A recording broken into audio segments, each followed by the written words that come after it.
Hello friends, welcome to Ravindraj IAS and Adda 247। मैं रविंद्र सिंह आपका स्वागत करता हूं। तो दोस्तों, आज हम लोगों की जो चर्चा का जो विषय होगा वो होगा आईएएस प्रारंभिक परीक्षा 2020 की एक विस्तृत रणनीति।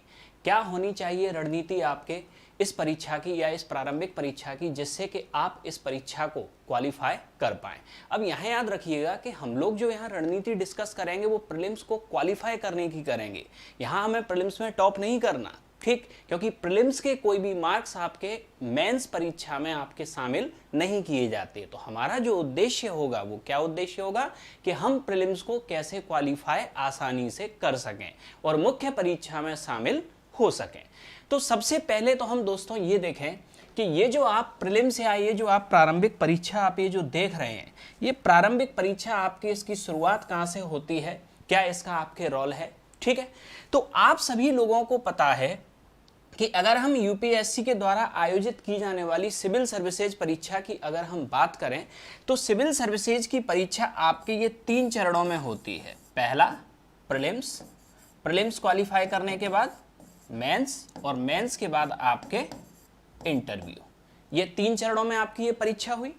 तो आपके था क्या सिस्टम, इस प्रीलिम्स के पूरे इतिहास को हम समझने की कोशिश करते हैं, ठीक, क्योंकि जो एस्पायरेंट्स आपके पहली बार प्रीलिम्स में अपीयर हो रहे हैं उन्हें यह जानना भी जरूरी है कि प्रीलिम्स स्टार्ट कहां से हुआ था, ठीक है।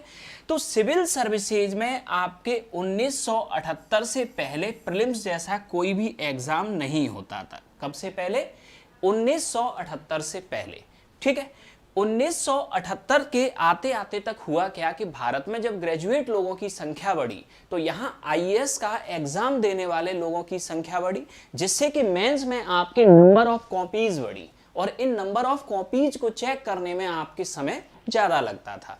तो यहाँ प्रोविजन ये निकाला गया कि अगर यहाँ मेंस परीक्षा से पहले भी अगर कोई एक परीक्षा एक स्क्रीनिंग टाइप की आयोजित कर दी जाए तो जिससे क्या होगा कि मेंस में जो कॉपियों की जो आपके बहुत ज्यादा जो भीड़ हो रही है, जो क्राउड क्रिएट हो रहा है, उसको सॉर्ट आउट या उसको कम किया जा सके।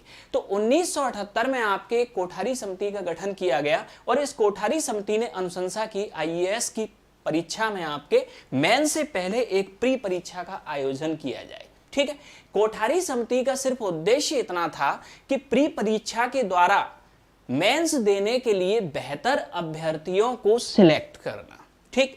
कोठारी कमेटी ने आपके सीधे सीधे अपनी रिकमेंडेशन में आपके कहा कि यहां प्रीलिम्स का उद्देश्य सिर्फ इतना होगा, गेट रास्कल्स आउट, ठीक, यानी कि वे लोग जो 4 ऑप्शन में से सही ऑप्शन को नहीं पहचान पा रहे हैं उन्हें इस परीक्षा से बाहर ही रहना चाहिए, ठीक।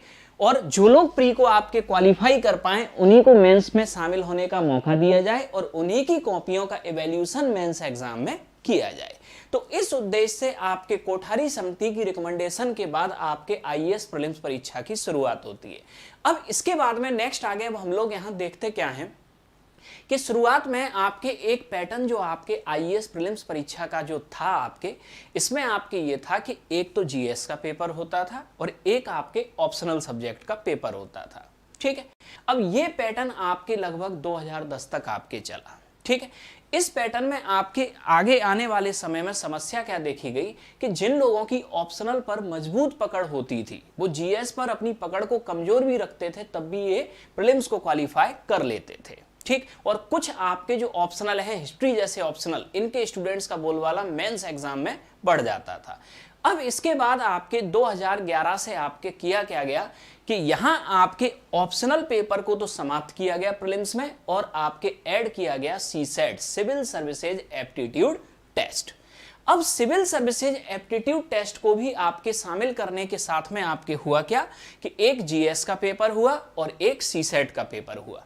अब यहां पहले क्या होता था कि जीएस और सीसेट दोनों पेपर्स के मार्क्स जुड़ते थे और इसके आधार पर प्रीलिम्स की मेरिट डिक्लेयर होती थी।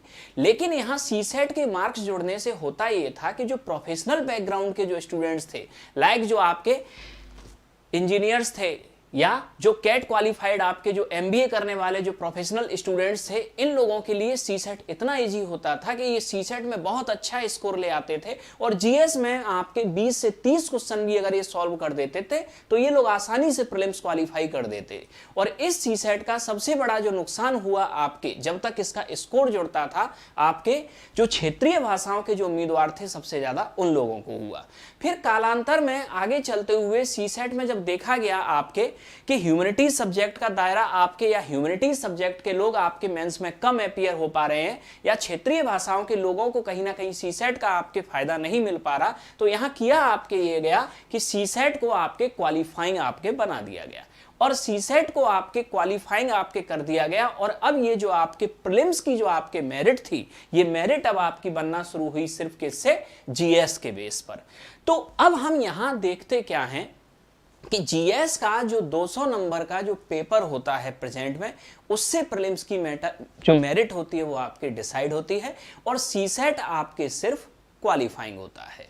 ठीक है, तो ये है प्रेजेंट आपके सिनेरियो। तो जीएस में आपके 100 क्वेश्चन आपके हुए 200 नंबर के, इससे आपके मेरिट डिसाइड होगी और जो आपके सीसेट होगा ये 80 क्वेश्चन का आपके क्या होगा, पेपर होगा और ये सिर्फ क्वालिफाइंग है और इसमें 1/3 मार्क्स लाके आप इसको सिर्फ क्वालिफाई करेंगे और मेरिट जो डिसाइड होगी वो जीएस के बेस पर। तो अब आज हमारी चर्चा का जो मुख्य बिंदु है वो आपके ये है कि हमारे पास में लगभग 4 महीने हैं आज से 5 अक्टूबर 2020 तक। 5 अक्टूबर 2020 को आपके आईएएस प्रीलिम्स परीक्षा का आयोजन यूपीएससी के द्वारा किया जा रहा है। तो हम क्या रणनीति यहां रखें कि हम इस आईएएस प्रीलिम्स परीक्षा को आपके बेहतर ढंग से पास कर सकें। तो हम इस स्ट्रेटजी की अगर हम बात करें तो यहां हम कुछ पॉइंट्स पर चर्चा करेंगे।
तो यहां अगर हम देखें आपके प्रीलिम्स स्ट्रेटजी की, तो प्रीलिम्स स्ट्रेटजी में आपको जो याद रखना है ये 5 पॉइंट्स, 5 आपकी रणनीति के बेसिक पिलर होंगे यहां, जिस पूरे पिलर्स के ऊपर हम चर्चा करेंगे और यही जो आपके ये जो पिलर्स होंगे, यही पिलर्स आपके डिसाइड करेंगे आपके प्रीलिम्स एग्जाम में आपकी सक्सेस को।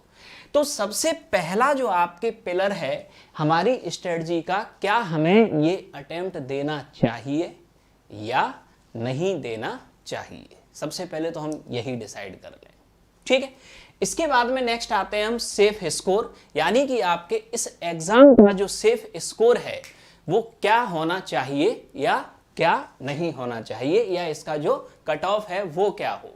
ठीक है, इसके बाद में तीसरा आपके फोकस सेगमेंट्स, यानी कि इस एग्जाम के फोकस सेगमेंट्स, यानी कि आपके कौन कौन से सब्जेक्ट्स का वेटेज कितना है और हमें किस तरीके से उनकी प्रिपरेशन करना चाहिए। चौथा पॉइंट आपके कि हमें स्टडी क्या करना है। ठीक है, कौन सी बुक्स लेना चाहिए या कौन से आपके न्यूज़पेपर या कौन सी क्लासेज या वीडियो क्लासेज, और इसके बाद में आपका स्टडी शेड्यूल। तो हम लोगों की जो चर्चा होगी वो इन 5 पॉइंट्स पे होगी। ठीक है, तो 5 पॉइंट्स पे जब हम चर्चा को देखें तो सबसे पहला पॉइंट हमारे यहाँ चर्चा का आता है अटेम्प्ट दें या ना दें। पहला पॉइंट, या अटेम्प्ट देने का आपके सही समय आपके क्या है, अटेम्प्ट देने का सही समय।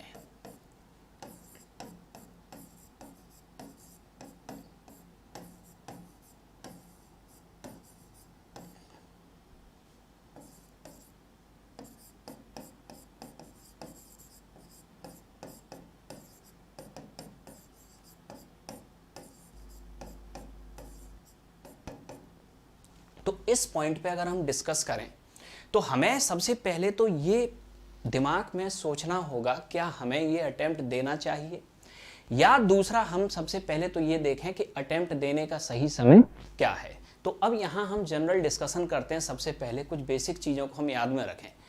सामान्यतः हम देखते क्या है कि दो प्रकार की मानसिकता होती है स्टूडेंट्स की। दो प्रकार की मानसिकता आपके क्या होती हैं, जैसे कि आप सभी लोगों को मालूम है कि सिविल सर्विसेज परीक्षा में आपके ठीक जो जनरल कैंडिडेट होता है उसके लिए मैक्सिमम नंबर ऑफ अटेम्प्ट होते हैं 6 और उसकी एज होती है इस समय 32 ईयर। तो लोग क्या करते हैं कि अपने अटेम्प्ट तब देना स्टार्ट करते हैं जब उनके कंपलसरी अटेम्प्ट लगते हैं, यानी कि 6 अटेम्प्ट है और मैक्सिमम लिमिट कितनी एज की 32, यानी कि ये 26 साल की उम्र से लगभग अटेम्प्ट देना शुरू करेंगे और 32 साल तक अपने कंपलसरी अटेम्प्ट को पूरा करेंगे। ये लोग हुए। अब यहाँ प्रॉब्लम आपके ये है कि जो लोग इस मानसिक अवधारणा के साथ अटेम्प्ट देते हैं कि हम 26 की एज तक तो तैयारी करेंगे और 6 इसके बाद में अपने कंपलसरी अटेम्प्ट लेंगे। अब इन लोगों के साथ में हम एक नेगेटिव ड्रॉबैक देखते हैं जो होता है क्या, ठीक है। अगर आप लेट एज में अपने अटेम्प्ट को देना शुरू करते हो तो इसमें आपके सामने जो सबसे बड़ा जो नकारात्मक पॉइंट है वो ये होता है कि आप अगर 30 की एज के या 32 की एज के आते आते तक आईएएस बन भी जाओ तो लॉन्ग टर्म में आपको इसका खामियाजा भुगतना पड़ेगा कि आप सेक्रेटरीट लेवल की पोस्ट तक कभी नहीं पहुंचोगे। जब आप सेक्रेटरीट लेवल की पोस्ट तक आप पहुंचते हो तो आपको 30 साल का सर्विस एक्सपीरियंस एवरेज चाहिए और यहां आप उस पोस्ट तक पहुंच ही नहीं पाओगे। ठीक, पहला आपके नकारात्मक बेनिफिट लेट अटेम्प्ट देने का, और दूसरा लेट अटेम्प्ट देने का नकारात्मक बेनिफिट आपके यहां यह होता है कि अगर आपका बाई लक सिलेक्शन नहीं हुआ, ठीक, तो एग्जाम की एज निकल जाएगी उस समय तक और अदर कैरियर अपॉर्चुनिटीज आपके सामने से हट जाएंगी। ठीक, और ये बहुत बड़ा ड्रॉबैक है इस फील्ड का कि अगर आप एक लंबे समय तक आपके या आप जो हायर एज लिमिट है वहां तक अगर आप क्वालिफाई नहीं कर पाते इस एग्जाम को तो आपके लिए अदर अपॉर्चुनिटीज भी क्लोज होना शुरू हो जाती हैं। तो ये जो बिल्कुल अपने कंपलसरी अटेम्प्ट को देते हैं ये उनके लिए एक नकारात्मक स्थिति है। वहीं आजकल एक नया ट्रेंड हमें ये देखने में आ रहा है कि आजकल आपके अवेयरनेस जो तेजी से बढ़ी है, इससे क्या हुआ है कि आपके जो बच्चे होते हैं वो 12th क्लास के बाद ही अंडर ग्रेजुएशन स्तर पर ही आईएएस की तैयारी शुरू कर देते हैं। ऐसे लोगों के लिए सबसे बेहतर बात यह है कि ये ग्रेजुएशन कंप्लीट होने तक अपनी तैयारी को कंप्लीट कर चुके होते हैं और ये लगभग 21 साल की एज जो इसमें बैठने की मिनिमम एज होती है वहां से अटेम्प्ट देना शुरू करते हैं अर्ली एज में। तो ये लोग जो अर्ली एज में या लगभग 21 या 22 साल की उम्र में अटेम्प्ट देना शुरू करते हैं, इनके लिए प्लस पॉइंट जो होता है वो ये होता है कि ये अगर एग्जाम को क्वालिफाई करते हैं तो ये हायर पोस्ट जो सेक्रेटरीट लेवल तक की होती है ये वहां तक बड़ी इजीली पहुंच सकते हैं अपने पूरे करियर के टाइम में।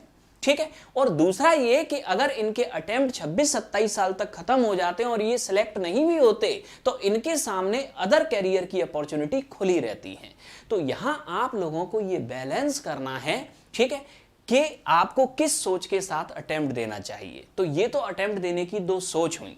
अब यहां ये तो सिर्फ आपका मेंटल एटीट्यूड या मानसिक अवधारणाएं कि अटेम्प्ट आपको कब लेना चाहिए, लेकिन अब हम एक रेशनल बात करेंगे कि आपको अटेम्प्ट के लिए कब प्रिपेयर होना चाहिए। तो सबसे पहले तो आप लोग ये समझ लीजिए कि अटेम्प्ट हमें देना कब है। तो हमने आपको बताया कि आईएएस का जो एग्जाम है, आईएएस के एग्जाम में पहला तो हुआ प्रीलिम्स, दूसरा हुआ आपका मेंस, तीसरा आपका हुआ इंटरव्यू।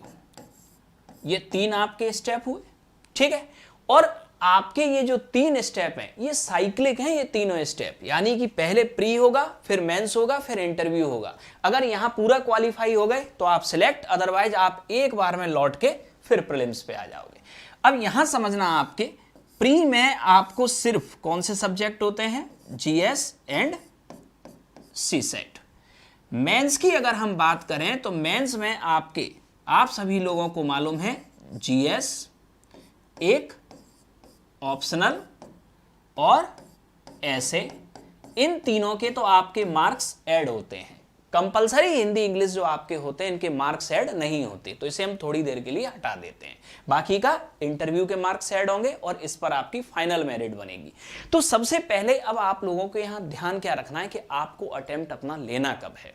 ठीक है, तो पहली चीज तो ये याद रखिएगा कि आपका जो प्रीलिम्स एग्जाम होता है, इस प्रीलिम्स एग्जाम की कोई प्रिपरेशन नहीं होती। ठीक, प्रीलिम्स एग्जाम की सिर्फ होती है प्रैक्टिस। प्रिपरेशन तो जो आपको करनी होती है वो करनी होती है सिर्फ मेंस एग्जाम की। और जब भी आप अटेम्प्ट लें तो आपकी जो तैयारी हो वो मेंस एग्जाम की तैयारी कंप्लीट होनी चाहिए प्रीलिम्स देने से पहले। अब यहां याद रखना, अगर प्रीलिम्स देने से पहले आपके मेंस एग्जाम की तैयारी कंप्लीट नहीं है, मेंस की तैयारी कंप्लीट का मतलब आपके मेंस का जीएस, मेंस का ऑप्शनल और मेंस का ऐसे अगर आपका कंप्लीट नहीं है तो यहां प्रॉब्लम क्या होगी? प्रॉब्लम आपकी ये होगी कि आपने प्री एग्जाम दिया। दो स्थितियां हो सकती हैं, या तो प्री क्वालिफाई नहीं होगा या होगा। चलो मान लिया प्री क्वालिफाई हो गया, तो आप कहां आ गए? मेंस पर, और मेंस की आपकी तैयारी नहीं है। ठीक, तो इस प्री को क्वालिफाई करने का भी कोई अर्थ नहीं निकलेगा। अब यहां हमने देखा इसका आपके दूसरा भी पक्ष लेके चले। ठीक, कि मेंस की आपने आधी अधूरी तैयारी आपने की किसी तरीके से पढ़ के। ठीक है, तैयारी की और आपने मेंस भी दे दिया। अब यहां आपने मेंस दिया तो, लेकिन आप सेटिस्फाई नहीं है खुद के मेंस देने से, आप डायलेमा में कि सिलेक्शन होगा भी या नहीं होगा। अब यहां आपके क्या होगा कि अगर इस मेंस में आप डायलेमा में हैं, अब आगे चल के आपने देखा कि मेंस का भी रिजल्ट आपका पॉजिटिव आ गया, यानी आप इंटरव्यू के लिए क्वालिफाई हो गए, यानी बाउंड्री लाइन पे आपने मेंस को क्वालिफाई कर दिया। तो याद रखिएगा कि अगर बाउंड्री लाइन पे आपने मेंस को क्वालिफाई कर भी दिया है तो इंटरव्यू में अगर आप मैक्सिमम मार्क भी ले आएंगे तब भी आपका सिलेक्शन नहीं होगा। अब यहां आपके क्या नेगेटिव पॉइंट आएगा? ये जो आपके इंटरव्यू होगा आपके, ये जाके मार्च और अप्रैल में होगा और उधर मई में और जून में दूसरा प्री होने वाला होगा। तो यहां आपके दुष्परिणाम ये होगा कि अब आप उस अवधि में इस इंटरव्यू पर फोकस करेंगे या अपने नेक्स्ट प्रीलिम्स पर। ठीक है, तो यहां आपके जो एक दुविधा होती है स्टूडेंट्स के बीच में, जो बाउंड्री लाइन पे जो आपके मेंस क्वालिफाई करते हैं, इनके लिए सबसे बड़ी प्रॉब्लम ये होती है कि मेंस को क्वालिफाई कर गए तो अब ये इंटरव्यू की तैयारी करें या अगले साल के प्रीलिम्स की तैयारी करें। और इस सिचुएशन में ये कई बार ऐसा होता है कि इंटरव्यू भी हाथ से गया और अगला प्रीलिम्स भी हाथ से चला जाता है। तो यहां ऐसी गलती बिल्कुल प्री में अपीयर होने की ना करें कि आप आधी तैयारी के साथ प्रीलिम्स में अपीयर हो जाएं। प्रीलिम्स एग्जाम में आप उसी दिन अपीयर होना जब आपके मेंस एग्जाम को जीएस, ऑप्शनल और ऐसे ये आपका कंप्लीट हो चुका हो। अब हम यहां ये देखें कि कई स्टूडेंट्स का डाउट होता है कि आपके आईएएस की तैयारी के लिए कितना समय चाहिए। तो हमने आपको क्या कहा कि जब यहां मेंस की तैयारी आपके कंप्लीट हो जाए तब हमें अटेम्प्ट लेना चाहिए। क्यों? क्योंकि प्रीलिम्स की कोई तैयारी नहीं है, प्रीलिम्स तो सिर्फ प्रैक्टिस है। ठीक है, यह हुआ। तो अब हमें यहां करना क्या है कि मेंस की तैयारी इतना सब कुछ देखना है। तो अब यहां कहां चेंज आएगा? पहले और अब में आपके अंतर इतना था कि पहले आपके जो लोग तैयारी करते थे, ठीक है, जो लोग तैयारी आपके करते थे ये लोग आपके ऑफलाइन क्लासेस ज़्यादा लेते थे। और आजकल ज़माना ऑनलाइन क्लासेस का भी है। ऑफलाइन क्लासेस की अपनी कुछ सीमाएं होती थी कि मॉर्निंग या इवनिंग एक बैच में ऑफलाइन क्लासेस ली और इस पद्धति से लगभग 1.5 साल में इनकी कोचिंग खत्म होती थी, या 1.5 साल में एक बार सिलेबस से पूरा गो थ्रू हो पाते थे। लेकिन वर्तमान में आपके ऑफलाइन के साथ साथ चूंकि ऑनलाइन का भी आपके महत्व बढ़ा है तो क्लासेस आपके ऑनलाइन भी अवेलेबल है। तो ऐसी सिचुएशन में आप ठीक 1.5 साल की जगह 6 महीने में भी अपने सिलेबस को कंप्लीट कर सकते हो। तो ये तकनीकी का एक फायदा है।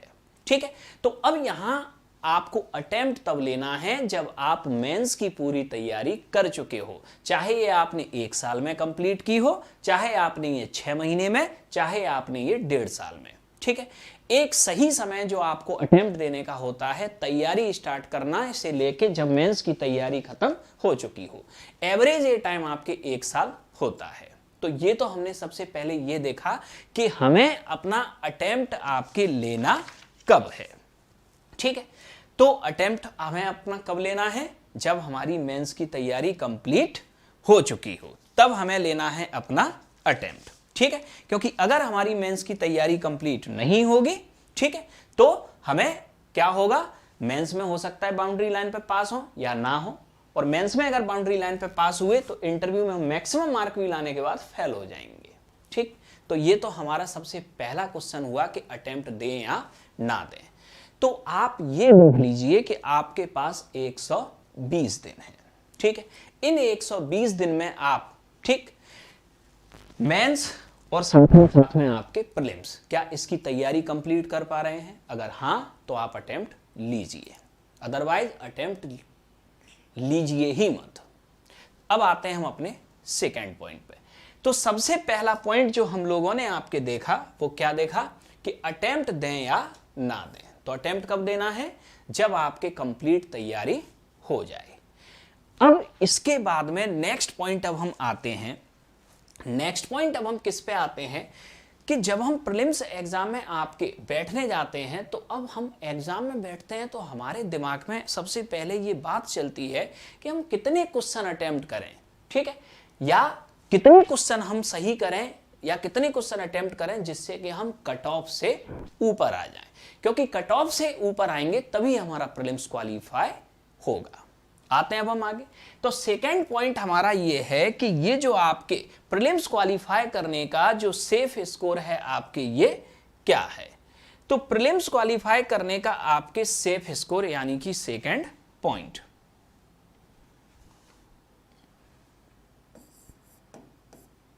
कितने क्वेश्चन अटेम्प्ट करें जिससे कि हम किस में आ जाएं, सेफ स्कोर या कट ऑफ के दायरे में आ जाएं, सेफ स्कोर या कट ऑफ।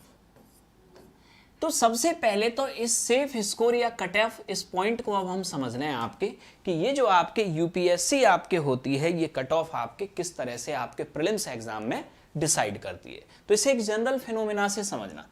यूपीएससी के अंदर सामान्यतः जो कट ऑफ होता है वो कितनी कैटेगरी का होता है? यूपीएससी प्रीलिम्स में एक जनरल का कट ऑफ होगा, दूसरा कट ऑफ आपके होगा ओबीसी, तीसरा कट ऑफ एससी कैंडिडेट, चौथा कट ऑफ एसटी कैंडिडेट।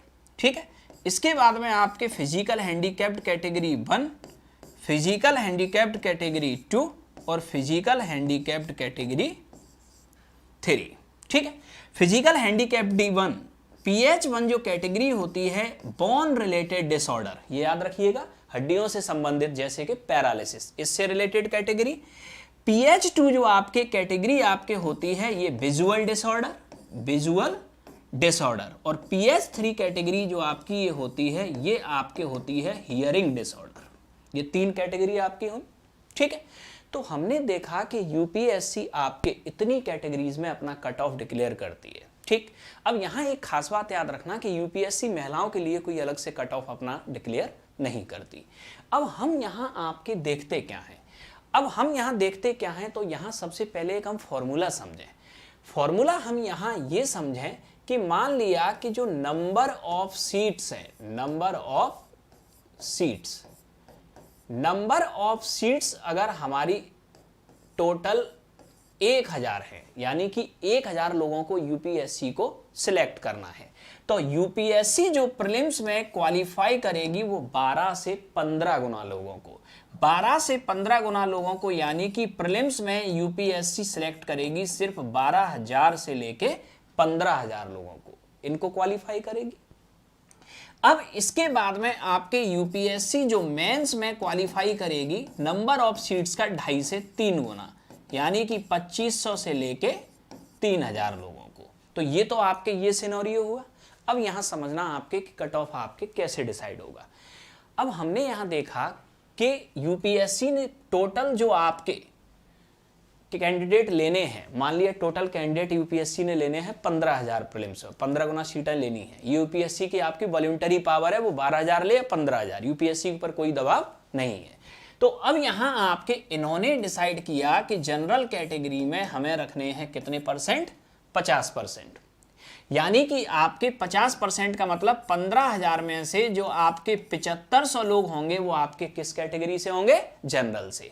तो अब यूपीएससी कट ऑफ आपके बनाएगी कैसे, तो यूपीएससी आपके कट ऑफ आपके बनाएगी ऐसे, ठीक है, कि आपके टॉप से शुरू करेगी और नीचे तक लोगों को सिलेक्ट करती जाएगी, ठीक। और जहां आपके 7500 लोग पूरे हो गए वहां ये सर्किट लगा देगी। कहीं तो होंगे 7500 लोग पूरे, वहां लग गया ये सर्किट और वही बन गया आपके कट ऑफ। ये बड़ा सामान्य सा रूल आपके हुआ, ठीक।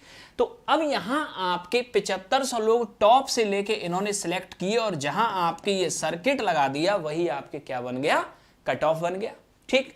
ठीक इसी तरीके से OBC, SC, ST, PH1, PH2 और PH3, ये इतनी कैटेगरीज का आपके कट ऑफ हुआ। अब यहां आपके क्वेश्चन ये आता है कि कट ऑफ की अगर अब हम बात करें तो कट ऑफ आपके जो होता है ये कांस्टेंट नहीं होता कभी, कट ऑफ हमेशा होता है वेरिएबल। कट ऑफ हमेशा क्या होगा, वेरिएबल, ठीक है। अब वेरिएबल होने के आपके कारण क्या हैं इस कट ऑफ के, सबसे पहले तो हम ये समझ लें। वेरिएबल आप सभी लोग परिचित होंगे, वेरिएबल यानी परिवर्तनशील, हर साल ये कट ऑफ बदलता है, ठीक है, ये फिक्स नहीं है। तो कट ऑफ अगर आपके ये वेरिएबल हैं तो सबसे पहले तो इसके कारणों को आप समझ लें तो आप बेहतर तरीके से समझ पाएंगे, ठीक है। फिर हम इस वेरिएबल कट ऑफ में एक एवरेज कट ऑफ अपने माइंड सेट में लेकर चलेंगे कि हमें सेफ स्कोर क्या लेके आना चाहिए। ये यहां हुआ। तो अब हम यहां देखते क्या है कि इसके वेरिएबल होने का आपके कारण क्या क्या हो सकता है। तो पहला कारण हो सकता है आपके क्वेश्चन पेपर, ये कारण हो सकता है। क्वेश्चन पेपर की दो स्थितियां हो सकती हैं, क्वेश्चन पेपर हार्ड हो सकता है, क्वेश्चन पेपर इजी हो सकता है। तो आप सभी लोग क्या है, समझदार है। अगर क्वेश्चन पेपर हार्ड हुआ तो कट ऑफ कहां जाएगा, नीचे, लोग क्वेश्चन कम सॉल्व कर पाएंगे। और क्वेश्चन पेपर इजी हुआ तो सबके लिए होगा ना इजी, तो कट ऑफ कहां जाएगा, आपके ऊपर, कट ऑफ बढ़ेगा, ठीक। यह स्थिति एक हो सकती है। दूसरा याद रखना, आपके क्वेश्चन पेपर के बाद में आपके दूसरा पॉइंट होता है number of candidate, number of candidate. अब यहां नंबर ऑफ कैंडिडेट की अगर हम बात करें तो यहां आपके नंबर ऑफ कैंडिडेट से तात्पर्य क्या है। एक तो वे लोग जो आईएएस प्रीलिम्स का फॉर्म भर रहे हैं और एक वो लोग जो आईएएस प्रीलिम्स का एग्जाम दे रहे हैं, ठीक है। अब इसे एक एग्जांपल से समझना।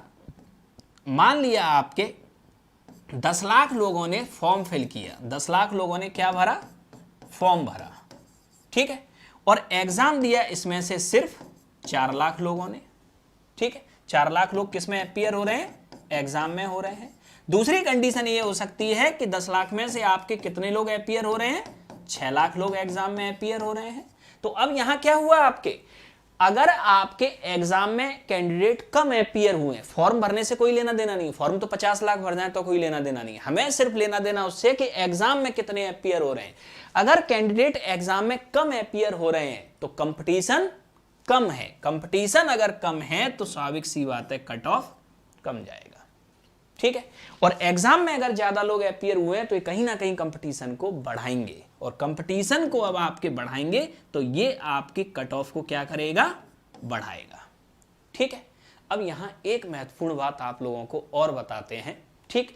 अब एक महत्वपूर्ण बात आप लोगों को और बताते हैं, वो आपके ये कि यूपीएससी का आपके जो कट ऑफ होता है ये कहीं ना कहीं डिपेंड करता है देश की इकोनॉमी के ऊपर। देश की इकोनॉमी की दो स्थितियां आपके हो सकती हैं। एक वो स्थिति जब देश की जो इकोनॉमी हो ये आपके क्या हो, बेटर सिचुएशन में हो, या एक वो स्थिति जब देश की इकोनॉमी जो हो ये वर्स्ट सिचुएशन में हो। दो कंडीशन हो सकती है। जब कभी भी हमारे देश की इकोनॉमी बेटर सिचुएशन में होगी तो इसका परिणाम ये होता है कि यहाँ प्राइवेट सेक्टर का जो परफॉर्मेंस होगा ये आपके क्या होगा, अच्छा होगा। प्राइवेट सेक्टर के अंदर जॉब अपॉर्चुनिटीज जो होंगी वो आपकी बढ़ेंगी, ठीक है। और एक बहुत बड़ा युवा वर्ग जो होगा वो प्राइवेट सेक्टर की तरफ अट्रैक्ट होगा क्योंकि यहाँ कैंपस प्लेसमेंट मिल जाएगा। कैंपस प्लेसमेंट आप सभी लोग परिचित होंगे कि जैसे ही आपने ग्रेजुएशन किया और आपको कैंपस प्लेसमेंट मिल गया, तो जब कभी भी देश की इकोनॉमिक सिचुएशन आपके बेहतर होगी, ठीक है, तो इकोनॉमिक सिचुएशन बेहतर होने के कारण आपके जॉब अपॉर्चुनिटीज प्राइवेट सेक्टर में बढ़ेंगी, कैंपस प्लेसमेंट बढ़ेगा, तो इससे गवर्नमेंट सेक्टर में या यूपीएससी में शामिल होने वाले अभ्यर्थी या कैंडिडेट्स की संख्या घटेगी, तो कंपटीशन घटेगा। कंपटीशन घटेगा तो आपके कट ऑफ क्या होगा, ये डाउन जाएगा। वहीं अगर इकोनॉमी वर्स्ट सिचुएशन में आ जाए, यानी कि इकोनॉमी डिप्रेशन में आपकी आ जाए, इकोनॉमी यानी मंदी में अगर आपकी आ जाए, तो क्या होगा कि प्राइवेट सेक्टर का परफॉर्मेंस डाउन होगा, ठीक, प्राइवेट सेक्टर में अनएम्प्लॉयमेंट बढ़ेगा और ये अनएम्प्लॉयमेंट गवर्नमेंट सेक्टर में जो एग्जाम में शामिल हो रहे हैं उम्मीदवार, उनकी संख्या को बढ़ा देगा। और ऐसा अगर हुआ तो आपके एग्जाम में कंपटीशन बढ़ेगा और ये कंपटीशन अगर बढ़ा तो ये कट ऑफ को बढ़ा देगा। अब प्रेजेंट की अगर हम बात करें तो वर्तमान में आपके जो पूरा वैश्विक संकट जो कोरोना का आपके ये जो चल रहा है, आप पिछले मार्च से लेके अभी तक जून जो आपके स्टार्ट हो चुका है, इसमें आप पूरे भारत में एक ड्रामा देख रहे हैं कि भारत के अंदर इकोनॉमी तेजी से नीचे आपकी जा रही है। इकोनॉमी आपके तेजी से नीचे जा रही है, उद्योग धंधे तेजी से बंद हो रहे हैं। इसके अलावा आप देख रहे हैं कि इंडस्ट्रीज आपकी बंद हो रही हैं, मजदूर आपके दिल्ली मुंबई जैसे शहरों से लौट के अपने गांव में क्या हो रहे हैं, जा रहे हैं, ठीक है। अब यहां ये याद रखना कि अब ये कोरोना संकट अगर दूर भी हो गया तो आप थोड़ा सा दिमाग से सोचिए कि जो मजदूरों का जो पलायन गांव की तरफ हो चुका है, ठीक, जो पैदल चल के हजार हजार किलोमीटर अपने गांव में गए हैं, ये इतनी आसानी से शहरों में वापस नहीं आएंगे। और नहीं आएंगे तो कहीं ना कहीं आपके क्या होगा कि ये इकोनॉमी की जो स्थिति आज जो डिप्रेशन या जो आपको मंदी क्रिएट हुई है, ये अगले 2-4 साल तक जाने वाली नहीं है। तो इसका रिजल्ट आपके क्या होगा कि एक तरफ तो प्राइवेट सेक्टर आपको डाउन हुआ, प्राइवेट सेक्टर का परफॉर्मेंस डाउन होने से अनएम्प्लॉयमेंट बढ़ा, ठीक है, और वहीं कोरोना जैसी स्थिति में आपके हुआ ये कि जो लोग प्राइवेट सेक्टर में आपके जॉब कर भी रहे थे, उन लोगों का जो विश्वास था वो भी प्राइवेट सेक्टर से टूटा। क्यों टूटा प्राइवेट सेक्टर से विश्वास? कि ये प्राइवेट सेक्टर जिन लोगों ने 10-10 साल जॉब की, 2 महीने प्राइवेट सेक्टर का जो आपके मालिक था वो उनको बिठा के सैलरी नहीं दे पाया जिससे कि अपना सर्वाइवल कर सकें। इससे प्राइवेट सेक्टर से लोगों का भरोसा उठा, और जब जब देश में प्राइवेट सेक्टर से लोगों का भरोसा उठेगा तो अब ये गवर्नमेंट में कंपटीशन को बढ़ाएगा। तो आप ये निश्चित रूप से समझ लिए कि आगे आने वाले 2-3 साल तक भारत में जितने भी गवर्नमेंट एग्जाम होंगे, ज्यादा से ज्यादा एस्पायरेंट्स इनमें प्रेजेंट होंगे, ठीक, और ज्यादा से ज्यादा जब ये एस्पायरेंट प्रेजेंट होंगे तो ये कंपटीशन को बढ़ाएंगे, चाहे वो कंपटीशन आपके क्लरिकल लेवल का हो, चाहे वो कंपटीशन आपके आईएएस एग्जाम का हो।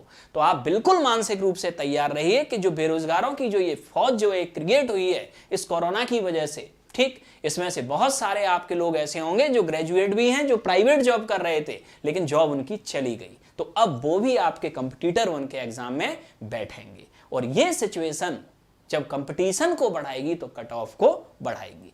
तो सबसे पहले तो आप अपने दिमाग में ये क्वेश्चन आप सेट कर लीजिए कि कट ऑफ एक वेरिएबल कंसेप्ट है। कट ऑफ आपकी क्या है? एक वेरिएबल कंसेप्ट है कट ऑफ, ठीक है, जो आपके किसके ऊपर डिपेंड करता है? हर साल क्वेश्चन पेपर के ऊपर, नंबर ऑफ कैंडिडेट के ऊपर और देश की इकोनॉमिक स्थिति के ऊपर। तो यहां आपके दिमाग में ये तो आ गया होगा कि कट ऑफ कोई फिक्स नहीं होता। अब हम आपके आते हैं, कट ऑफ जब एक वेरिएबल कंसेप्ट है तो हम फिर भी कट ऑफ पे माइंडसेट तो करेंगे कि कितने क्वेश्चन पे हम माइंडसेट करें, कितने क्वेश्चन हमें सही करने चाहिए, ठीक है, कितने क्वेश्चन क्या करने चाहिए, हमें सही करने चाहिए जिससे कि हम प्रीलिम्स एग्जाम को क्वालिफाई कर पाए, ठीक। तो अब हम यहां आते हैं नेक्स्ट, तो आईएएस प्री की अगर हम बात करें, आईएएस प्री में आप लोगों को पता है कि एक पेपर तो होता है सीसेट, जो आपके किस नेचर का होता है? क्वालिफाइंग। अब ये चूंकि क्वालिफाइंग नेचर का है आपके, तो यहां तो कट ऑफ की कोई बात ही नहीं है। इसमें तो आपके कितना मार्क्स लाना है? केवल 1/3 मार्क आपको लाना है और इसको क्वालिफाई करना है, इसके मार्क्स आपके नहीं जुड़ते।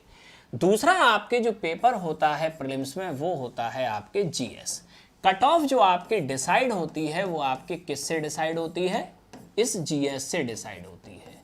तो जीएस में आपके जो क्वेश्चंस होते हैं, नंबर ऑफ क्वेश्चन, ये क्वेश्चन आपके होते हैं 100 क्वेश्चन। ठीक है, अब 100 क्वेश्चन में आपको हर एक सही क्वेश्चन पे, कितने क्वेश्चन पे? सही क्वेश्चन पे मिलते हैं 2 मार्क, और गलत क्वेश्चन पे आपके कितने मार्क कट जाते हैं? इस पे 2 मार्क मिलेंगे, इस पे 1/3 मार्क आपके गलत पर कट जाएंगे।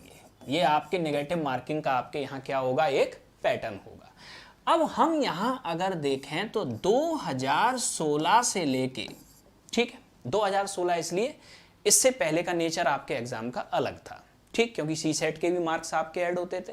तो 2016 से लेके आपके 2019 तक का अगर हम एक एवरेज सिनेरियो देखें तो एवरेज सिनेरियो आपके जो आता है वो ये आता है कि 55 से आपके 57 या 58 क्वेश्चन, 55 से 58 जो आपके क्वेश्चन होते हैं, यानी कि 110 से लेके आपके 116 मार्क, ये आपकी एक एवरेज कट ऑफ होती है, जो 16, 17, 18, 19, ये 4 साल का हम एक एवरेज निकाल रहे हैं कि एवरेज जो कट ऑफ आपकी जा रही है वो आपके 110 से 116 मार्क तक की आपकी कट ऑफ जाती है। अब 110 से 116 मार्क की आपकी जो ये कट ऑफ जा रही है, ये कट ऑफ हमने ली है किसकी? जनरल की कट ऑफ। किसकी कट ऑफ ली है? ये जनरल की कट ऑफ। तो हमने यहां आपके देखा क्या कि अगर हम इस कट ऑफ की बात करें तो कट ऑफ में हमने आपके देखा ये कि जनरल की जो आपकी कट ऑफ है वो आपके कितने? 110 से 116 मार्क के बीच में जाएगी, 110 से 116। अब यहां आपके जनरल की कट ऑफ अब आपके ये है, तो जनरल से 4 नंबर कम आप ओबीसी की कट ऑफ कर दो, या 5 नंबर कम, ये कट ऑफ आपके हो जाएगी कितना? 108 से 112 मार्क एप्रोक्स। ठीक, ये कट ऑफ आपके हुई। ठीक इसी तरीके से आपके एससी की कट ऑफ लगभग ये 95 टू 98 चली जाएगी, एसटी की कट ऑफ 90 टू 95 चली जाएगी। ठीक, ये जनरल आपकी कट ऑफ हुई। PH1 कैटेगरी और एसटी की कट ऑफ लगभग आपके बराबर ही होती है, ये भी 90 टू 95। PH2 कैटेगरी ये 70 के आसपास जाएगी, और ये आपके लगभग सबसे कम कट ऑफ रहेगी PH3 कैटेगरी 45-50 के आसपास। तो ये तो आपके कट ऑफ का आपके एक दायरा हुआ कि कट ऑफ का अगर हम दायरा देखें तो हमें जो कट ऑफ ध्यान में रखनी है 110 से 116 मार्क, या दूसरे शब्दों में कहें तो आपके कितने क्वेश्चन? 55 क्वेश्चन से 58 क्वेश्चन। 55 क्वेश्चन से कितने क्वेश्चन? 58 क्वेश्चन हमें सही करने हैं प्रीलिम्स एग्जाम में, इससे ज्यादा नहीं। ठीक है, ये हमारा सिनेरियो हुआ। अब आप लोग आपके ये सोच रहे होंगे कि हम सिर्फ अभी जनरल की बात कर रहे हैं, उन सब की हम बाद में बात करें, कि बस 55 से 58 क्वेश्चन ही हमें क्या करना है? सॉल्व करना है। ठीक, और 55 से 58 क्वेश्चन सॉल्व करना है कितने क्वेश्चन में से? 100 क्वेश्चन में से। और ये तो बहुत आसान होगा, ऐसा सुनने में आप लोगों को लग रहा होगा कि 55 से 58 क्वेश्चन हमें 100 क्वेश्चन में से आपके सही करना है, और ये बहुत आसान होगा। ठीक है, तो अब यहां थोड़ा सा अब एक क्वेश्चन पैटर्न पे अब हम आते हैं। जितना आसान आपको ये दिख रहा है कि ये जो आपके 55 से आपके ये जो 58 क्वेश्चन हैं, ठीक है, ये आपको सिर्फ टारगेट लेके चलना है। तो कट ऑफ के लिए आपने देखा क्या?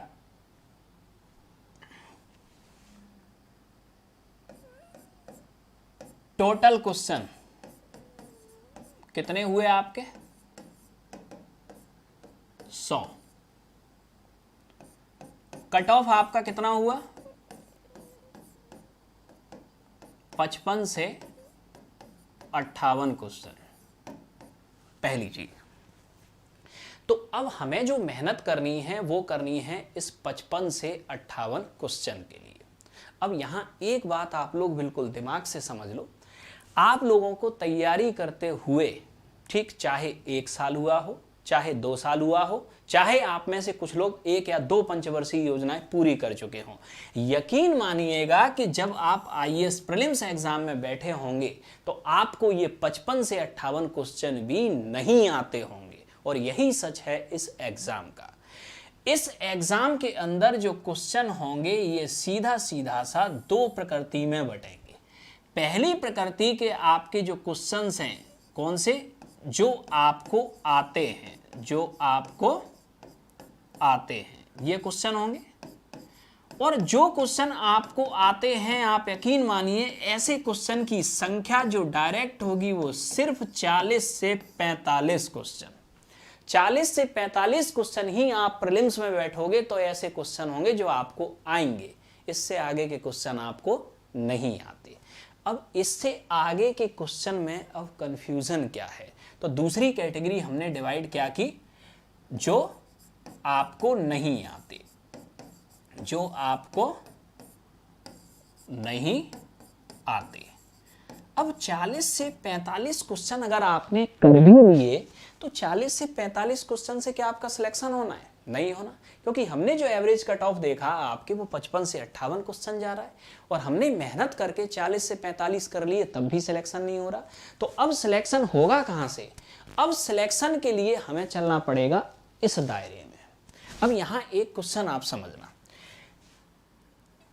ये है आपके दायरा 1 और ये है आपके दायरा 2। ये आपके 100 क्वेश्चन हुए और ये आपके 40 से 45 क्वेश्चन हुए। आपको करना क्या है?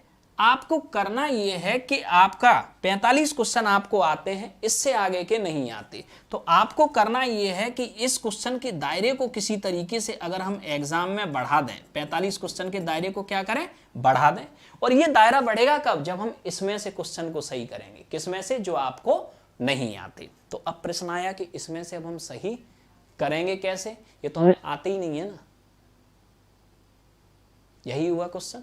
तो अब यहां याद रखना, सिलेक्शन कभी आपको ये पार्ट नहीं कराता, ये तो सबको आते हैं 40 से 45 क्वेश्चन। प्रीलिम्स में जितने भी एस्पायरमेंट आपके बैठते हैं 40-45 तो सबके सही होते हैं, चाहे उसका फर्स्ट अटेम्प्ट हो चाहे उसका 4th अटेम्प्ट हो।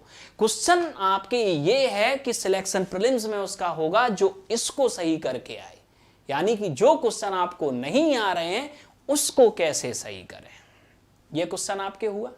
तो अब यहां आपके जो क्वेश्चन नहीं आते हैं अब उसके अब हम तरीके देखें, ठीक है। तरीका अब हम देखें आपके, तो यहां आपके जो नंबर ऑफ क्वेश्चंस हैं वो आपके 2 पार्ट में फिर डिवाइड करें। क्वेश्चन आपको नहीं आ रहा, ठीक है।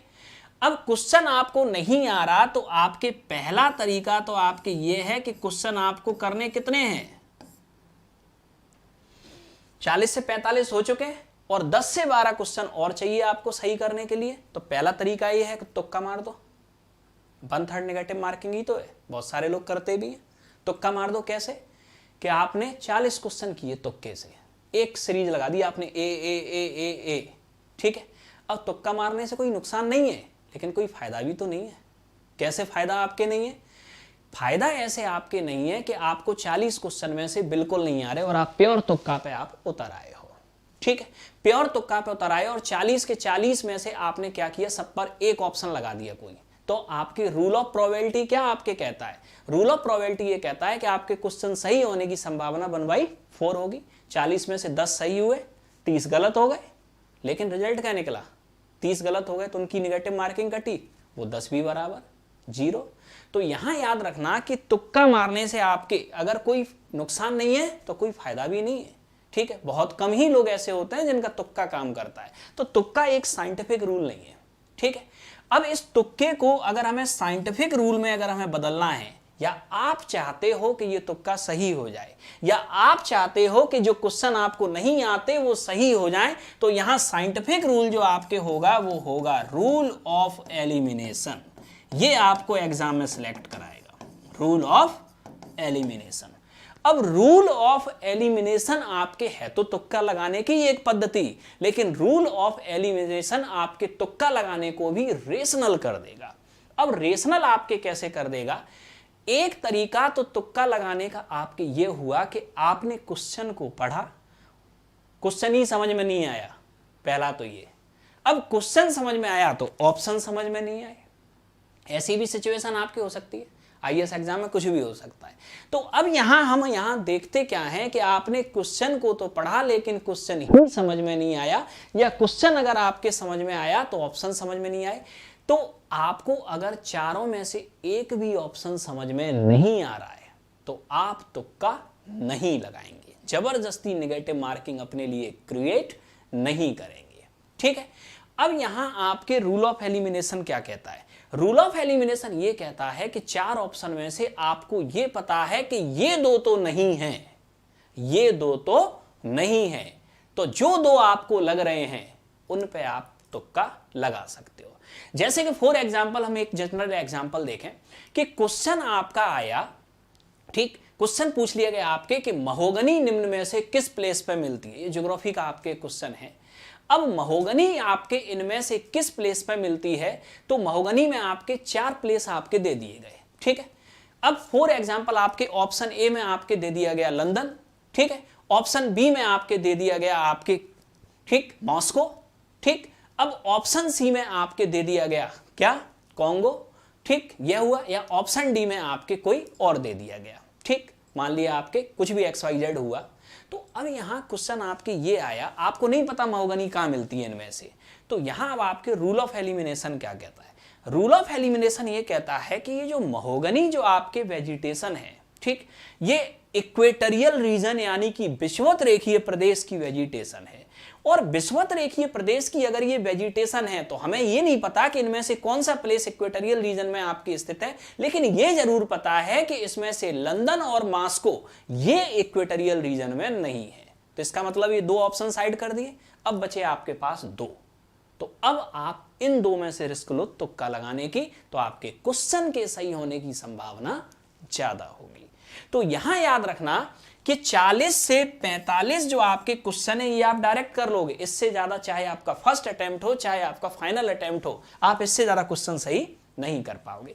इससे ज्यादा क्वेश्चन आपके पास सही करने का सिर्फ एक ही तरीका है, या तो आप प्रॉपर तुक्का लगा दो सब में, तो इससे हमें कोई विशेष बेनिफिट होने वाला नहीं है। दूसरा, हम तुक्का लगाएं किस मेथड से? रूल ऑफ एलिमिनेशन मेथड से। रूल ऑफ एलिमिनेशन मेथड दूसरा आपके ये हुआ। अब यहां एक पॉइंट आपको और याद रखना है प्रीलिम्स एग्जाम में स्कोर करते टाइम।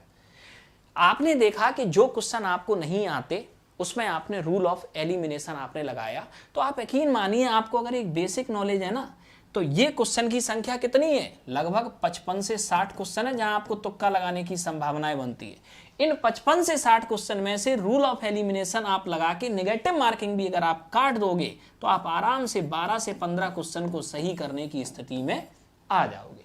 और 12 से 15 क्वेश्चन भी अगर आपने रूल ऑफ एलिमिनेशन से यहां सही कर दिए, कितने क्वेश्चन में से? 55 से 60 क्वेश्चन में से नेगेटिव मार्किंग भी काटने के बाद, तो 12 से 15 ये और 40 से आपके 45 ये, कहीं ना कहीं आपकी संभावनाएं बन जाएंगी कहां कि आप प्रीलिम्स क्वालिफाई कर दो।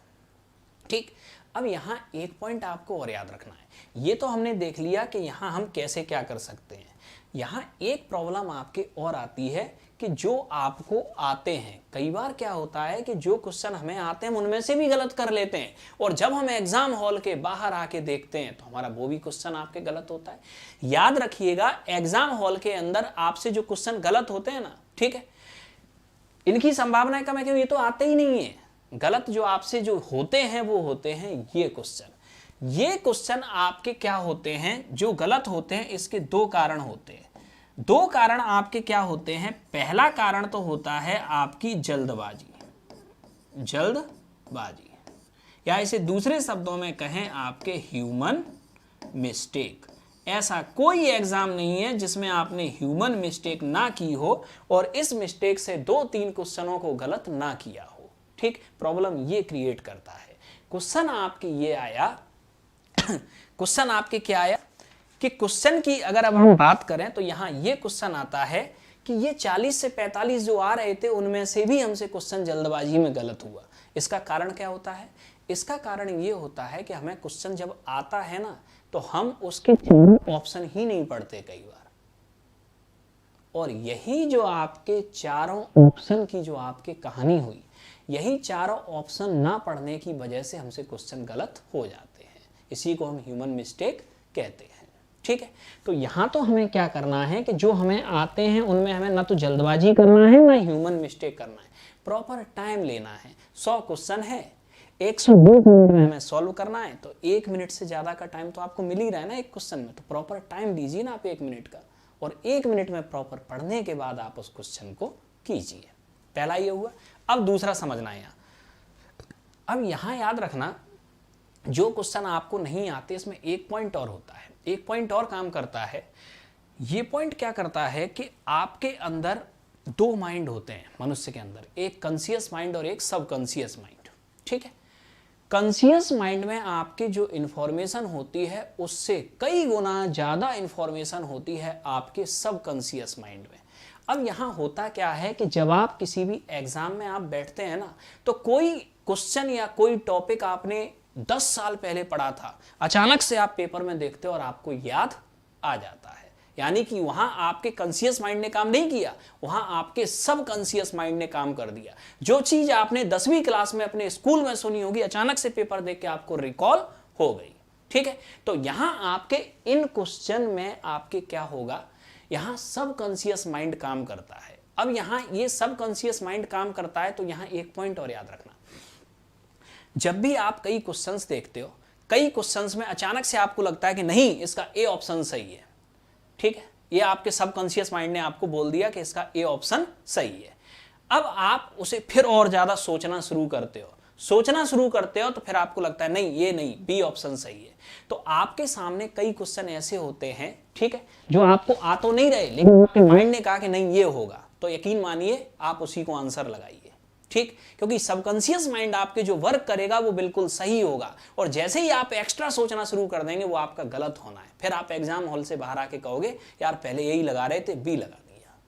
ठीक, तो यहां जो ये इंट्यूशन जो सबकॉन्शियस माइंड से आपके आता है, ठीक, और यही इंट्यूशन आपके क्या करेगा, इस तुक्का लगाने को क्या कर देता है, कई बार सही कर देता है।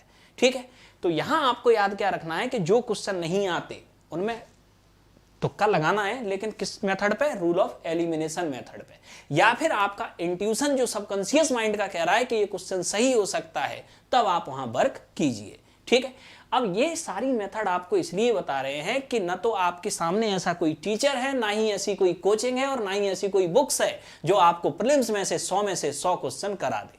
हकीकत है ये, जिन लोगों ने प्रीलिम्स का अटेम्प्ट दिया होगा, क्वेश्चन तो इतने ही आते हैं आपको 40 से 45, ये तो करने पड़ते हैं, बाकी के तो ये बाकी के क्वेश्चन तो आप जब एग्जाम में बैठोगे तब फिर आप कुछ इंट्यूशन से करोगे, कुछ रूल ऑफ एलिमिनेशन से करोगे, और कुछ तुक्का लगा के करोगे, तब आप बाउंड्री लाइन को क्रॉस करोगे।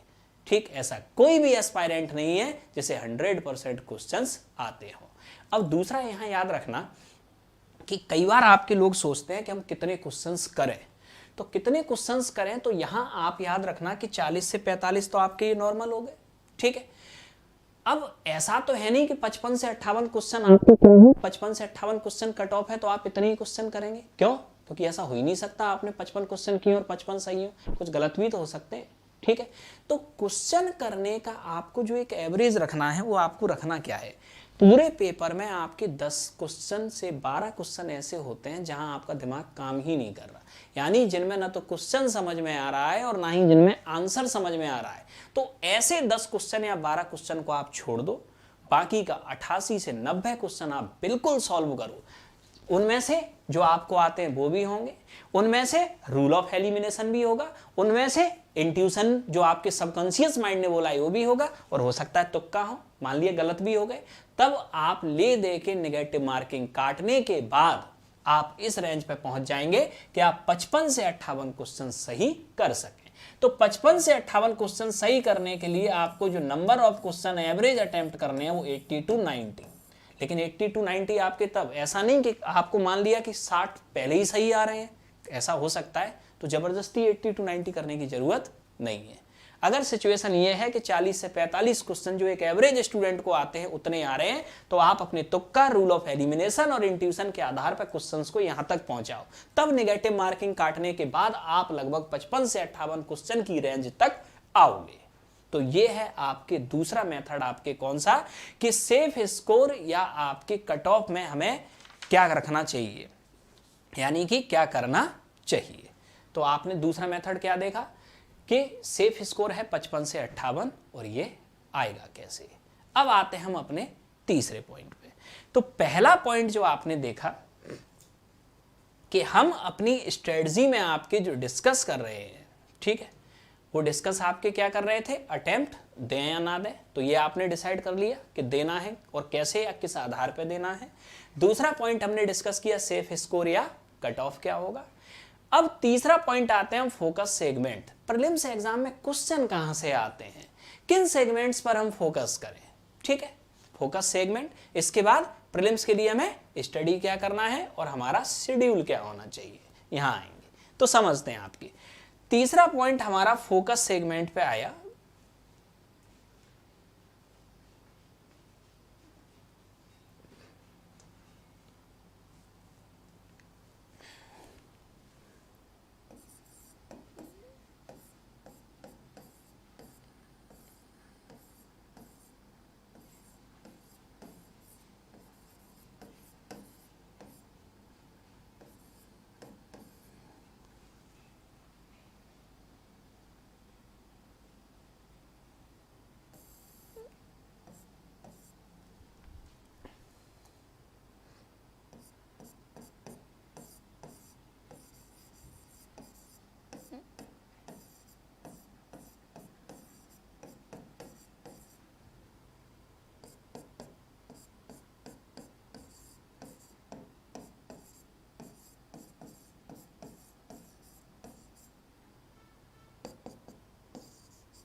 पूरे प्रीलिम्स को अगर हम डिवाइड करें या क्लासिफाई करें तो प्रीलिम्स के अंदर जो आपके क्वेश्चंस आते हैं वो जो टोटल क्वेश्चंस होते हैं वो होते हैं आपके कितने सेगमेंट से, 7 सेगमेंट से। Current affairs, environment and ecology, इसके बाद में ज्योग्राफी, इसके बाद हिस्ट्री एंड कल्चर, इसके बाद इकोनॉमी, इसके बाद कॉन्स्टिट्यूशन एंड पॉलिटी और इसके बाद जनरल साइंस एंड टेक्नोलॉजी। ये जो आप सिनेरियो देख रहे हो ये पूरा सिनेरियो, ठीक, जो हम ये लेके चल रहे हैं, ठीक है, प्रेफरेंशियल ऑर्डर में है कि किसकी प्रेफरेंस ज़्यादा है या किसका वेटेज एग्जाम में ज़्यादा है या किसका वेटेज कम है। तो हम एक एवरेज मार्किंग यहाँ देते हैं सबको। पिछले हम 6 साल के पेपर की अगर हम स्टडी करें, ठीक है, तो 6 साल के पेपर की स्टडी करके हमें पता ये चलता है कि सबसे ज़्यादा जो वेटेज है आपके आईएएस प्रीलिम्स एग्जाम में वो आपके करंट अफेयर्स को, एवरेज कितने परसेंट वेटेज, 30% वेटेज एवरेज है। ये कुछ बढ़ भी सकता है, कुछ घट भी सकता है।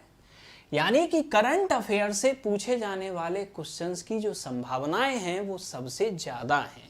एवरेज आपके 30% के आसपास क्वेश्चन हर साल सिर्फ किससे पूछे जा रहे हैं, करंट अफेयर से। दूसरा याद रखना कि दूसरा जो आपके वेटेज है वो आपके environment and ecology, environment and ecology और ज्योग्राफी से आपके पूछे जाने वाले क्वेश्चन लगभग 25 क्वेश्चन के आसपास जो दोनों से आते हैं, जिसमें से हम देखें तो एनवायरनमेंट इकोलॉजी से एवरेज 15% और ज्योग्राफी से आपके एवरेज 10%, ठीक। इसके बाद में नेक्स्ट अब हम देखें तो हिस्ट्री एंड कल्चर से पूछे जाने वाले क्वेश्चंस की जो संख्या है वो लगभग 15%। इकोनॉमी से पूछे जाने वाले क्वेश्चंस की संख्या 10 से 12%। कॉन्स्टिट्यूशन एंड पॉलिटी से पूछे जाने वाले क्वेश्चंस की संख्या 10 से 12% और जनरल साइंस से आपके पूछे जाने वाले क्वेश्चन की संख्या 7 से 10%।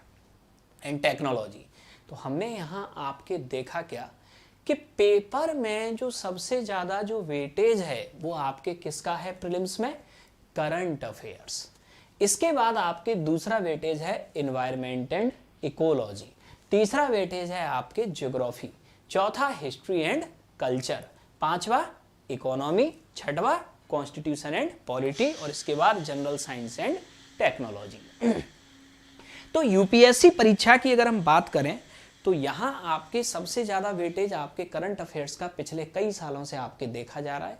तो स्वाभाविक सी बात है आपके वेटेज जब इसका सबसे ज़्यादा है, ठीक, तो करंट अफेयर्स को दिया जाने वाला टाइम भी आपके द्वारा सबसे ज़्यादा होना चाहिए, पहली चीज। दूसरा जो हम वेटेज आपके देखते हैं, ये वेटेज आपके दिया जाता है किसको, एनवायरमेंट एंड इकोलॉजी। तो अब क्वेश्चन आपके ये आया कि सिर्फ एनवायरमेंट एंड इकोलॉजी को प्रीलिम्स में इतना वेटेज आपके क्यों दे दिया गया है। तो यहाँ याद रखिएगा, इसका बेसिकली आपके क्वेश्चन या इसका लॉजिक बेसिकली क्या है कि आप जो यूपीएससी की परीक्षा आप ये जो दे रहे हो, ठीक है, जो आईएएस की परीक्षा आप दे रहे हो, कोइंसिडेंटली आपके जो आईएएस का जो प्रीलिम्स आपका होता है, इसी के साथ आपके यूपीएससी प्रीलिम्स लेता है इंडियन फॉरेस्ट सर्विसेज, भारतीय वन सेवा का, ठीक है। इंडियन फॉरेस्ट सर्विसेज यानी भारतीय वन सेवा का जो प्रीलिम्स एग्जाम होता है वो आईएएस प्री के साथ ही होता है, ठीक। और इन लोगों के लिए आपके जो ज़्यादा वेटेज है वो आपके एनवायरमेंट एंड इकोलॉजी का। एक रीज़न तो आपके ये हुआ। दूसरा रीज़न है ये आपके कि प्रेजेंट में आपके सस्टेनेबल डेवलपमेंट को बढ़ाने, एनवायरमेंट कंजर्वेशन को करने और एनवायरमेंट चैलेंजेस से निपटने के लिए आपके एनवायरमेंट के बारे में आपके यूपीएससी अवेयर करना चाहता है हर एस्पायरेंट को। तो ये भी एक रीज़न है। इस वजह से आपके एनवायरमेंट एंड इकोलॉजी का जो वेटेज है वो आपके सबसे ज़्यादा यहाँ बन जाता है। इसके बाद नेक्स्ट आपके वेटेज है किसका, geography, then history and culture, then economy, then constitution and polity और इसके बाद जनरल साइंस एंड टेक्नोलॉजी। अब यहाँ हमने ये तो सिर्फ हमने वेटेज देखा। अब आते हैं हम इसके बाद वेटेज में कि यहाँ अगर हम देखें तो यहाँ कोर क्वेश्चंस कहाँ आते हैं। इनको भी तो हम कुछ सेगमेंट में डिवाइड कर सकते हैं। तो इनको किस सेगमेंट में डिवाइड करते हैं इसे अब समझना। तो सबसे पहले हमने यहाँ देखा कि जो करंट अफेयर्स है या करंट अफेयर्स में आपके रिलेटेड क्वेश्चंस आपके बनते कहाँ से हैं, करंट अफेयर्स।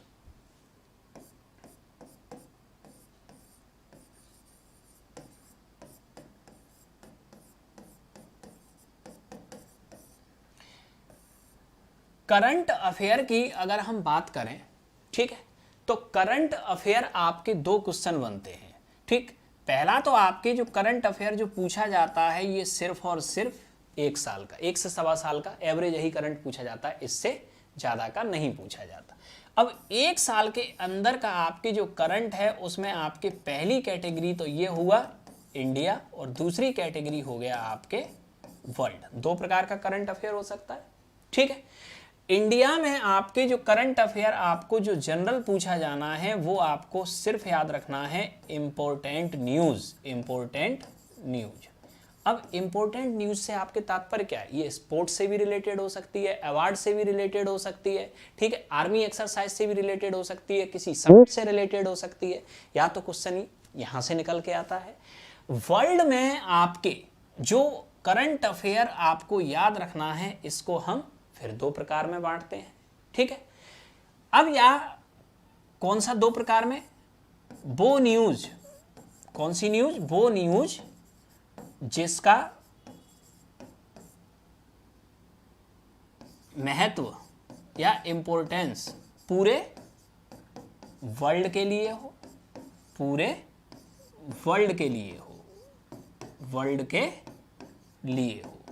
जैसे कि हम फॉर एग्जांपल अब हम बात करें वो न्यूज जिसका महत्व पूरे वर्ल्ड के लिए हो, जैसे कि इंटरनेशनल अवार्ड से क्वेश्चन आएगा तो ये नोबेल प्राइज से आएगा, आपके किसी अमेरिका या किसी चीन के लोकल प्राइज से नहीं आएगा कभी। इस न्यूज से आपका कोई लेना देना नहीं है क्योंकि नोबेल प्राइज पूरे वर्ल्ड के लिए इंपॉर्टेंट है।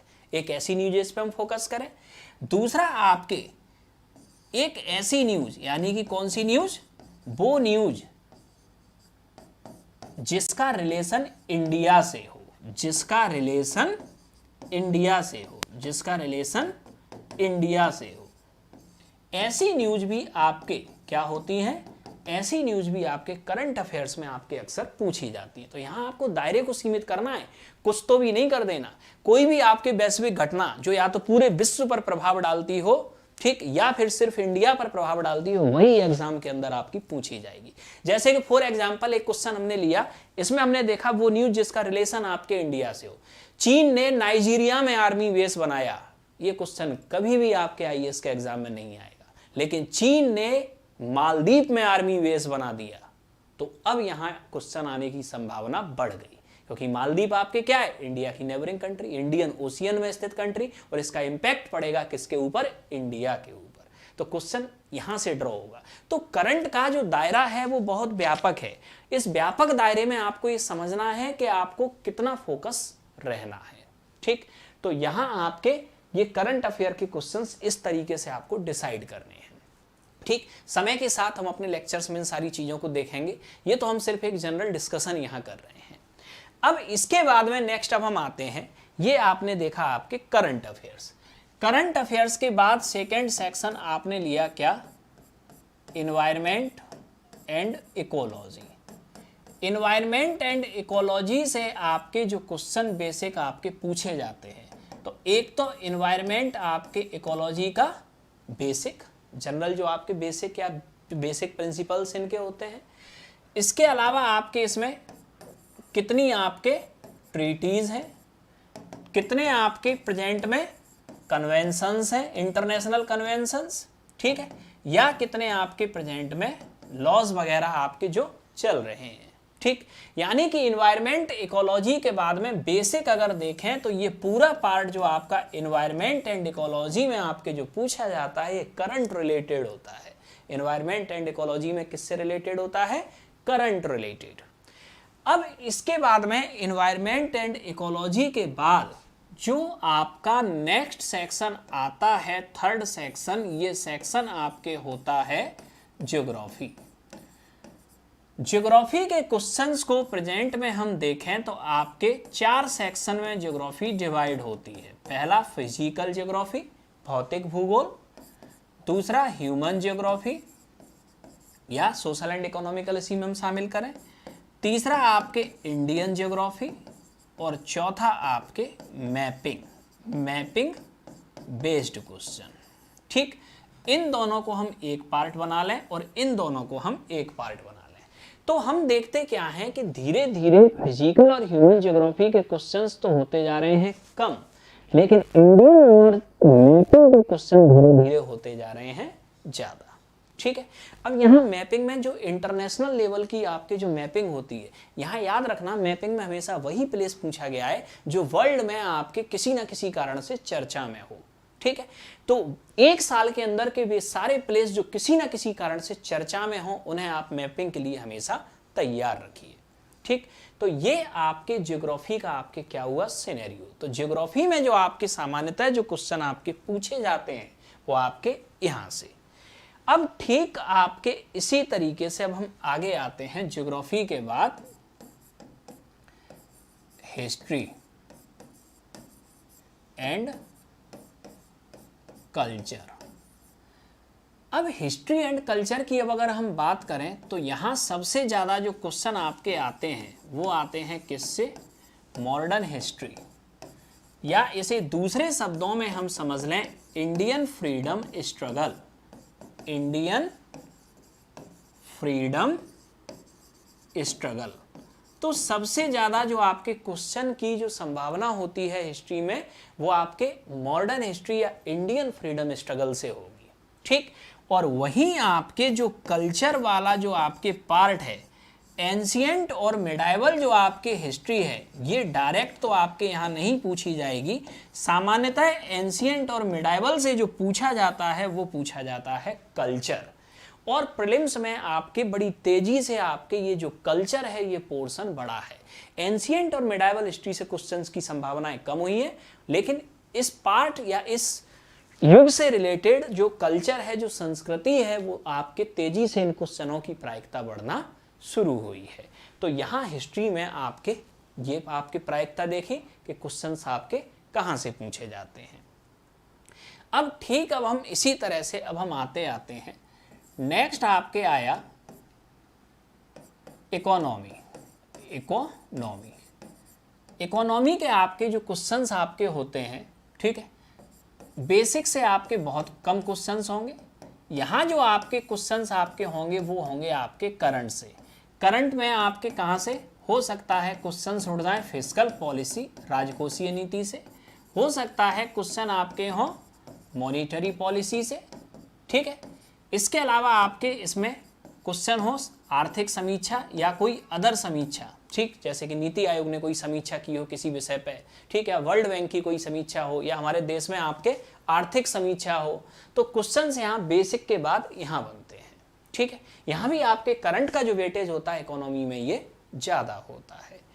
अब इसके बाद में आपके नेक्स्ट पार्ट जो हम देखें तो ये पार्ट आपके आता है constitution and polity. Constitution and polity, constitution and polity में आपके जो क्वेश्चन की अगर हम संभावना देखें, ठीक, तो एक तो क्वेश्चन की संभावना यहाँ जो आपके बनती है वो आपके कॉन्स्टिट्यूशन के पार्ट 1 से लेके आपके कॉन्स्टिट्यूशन के पार्ट 5 तक यहाँ से क्वेश्चंस आते ही आते हैं, ठीक है।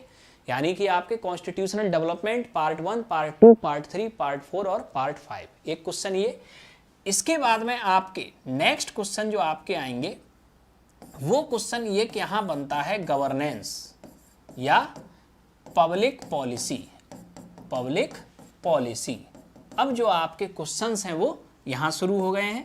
या क्वेश्चन आपके बन सकता है किसी जुडिशरी ऑर्डर के ऊपर, किसके ऊपर, किसी जुडिशरी ऑर्डर के ऊपर। तो कॉन्स्टिट्यूशन एंड पॉलिटी से आपके अगर बेसिक क्वेश्चन है तो ये पार्ट 1 से पार्ट 5 तक पूछा जाएगा, या गवर्नेंस एंड पब्लिक पॉलिसी से सामान्यतः पूछा जाता है, या फिर सामान्यतः जुडिशरी, इससे रिलेटेड आपके ये क्वेश्चंस कॉन्स्टिट्यूशन एंड पॉलिटी में पूछे जाते हैं। और इसके बाद आपके जो लास्ट आपके टॉपिक बचता है, ठीक, ये टॉपिक बचता है जनरल साइंस, ठीक। अब जनरल साइंस में कभी कभी आपके साइंस छोड़ के पूछ लिया जाता है टेक्नोलॉजी, ठीक, जरूरी नहीं है जनरल साइंस ही पूछा जाए। जनरल साइंस में भी आपको जो वेटेज याद रखना है, ये याद रखना है बायोलॉजी। सबसे ज़्यादा वेटेज जनरल साइंस में अगर किसी का है तो बायोलॉजी। और इसके बाद में आपकी जो थोड़ा बहुत वेटेज बचता है वो है आपके फिजिक्स। केमिस्ट्री से आपके सामान्यतः क्वेश्चन नहीं आते, कभी कभार एक आध आ जाए तो अलग बात है। तो जनरल साइंस में जो क्वेश्चन आपके बायोलॉजी एंड फिजिक्स, और इन दोनों को अब आप जो मिला दो वो मिला दो करंट टेक्नोलॉजी के साथ। कई बार बेसिक फिजिक्स या बेसिक बायोलॉजी से भी क्वेश्चन नहीं आएगा, टेक्नोलॉजी प्लस करंट मिला के आपके इनसे क्वेश्चंस पूछे जाएंगे, ठीक। तो जनरल साइंस में फोकस बायोलॉजी पे करना है, उसके बाद फिजिक्स, ठीक। बायोलॉजी में हो सकता है बायोटेक पे चले जाए, ठीक। फिजिक्स तो पूरा ही आपके टेक्नोलॉजी से रिलेटेड है, और कंटेम्प्रेरी में आपके जो बायोलॉजी और फिजिक्स से रिलेटेड कंसेप्ट हैं जो करंट के, वही सामान्यतः आपके क्वेश्चन आने की संभावनाएं होती हैं। तो यहाँ हमने ये देखा कि अगर हम फोकस सेगमेंट की अगर हम बात करें तो फोकस सेगमेंट आपके कौन कौन से हैं, ठीक है। सबसे पहले हम लोगों ने ये देखा, तो ये फोकस सेगमेंट है, और यहाँ आपके क्या है, ये एक प्रेफरेंशियल ऑर्डर है। अब क्वेश्चन आपके सामने ये आता है कि ये जो फोकस सेगमेंट है, ये तो आपने देख लिया, इसमें से किस पर फोकस करें, एक ये भी तो क्वेश्चन आता है आपके सामने। ये सारी चीजें देख ली। अब यहाँ एक पॉइंट और समझना,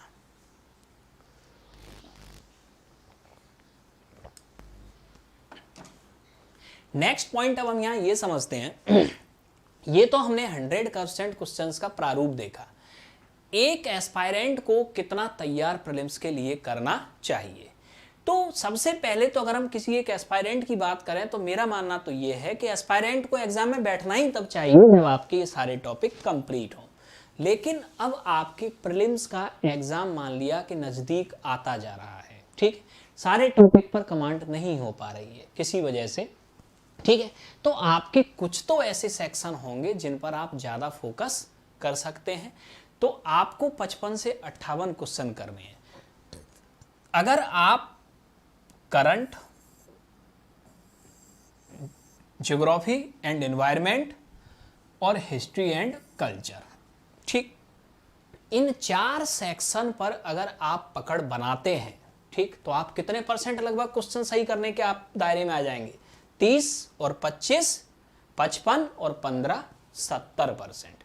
70% क्वेश्चन के दायरे में आप सिर्फ ये 4 सेक्शन करके आ सकते हैं। तो आपको सबसे ज्यादा जो फोकस रखना है वो आपके current affairs, environment, ecology, geography, history and culture.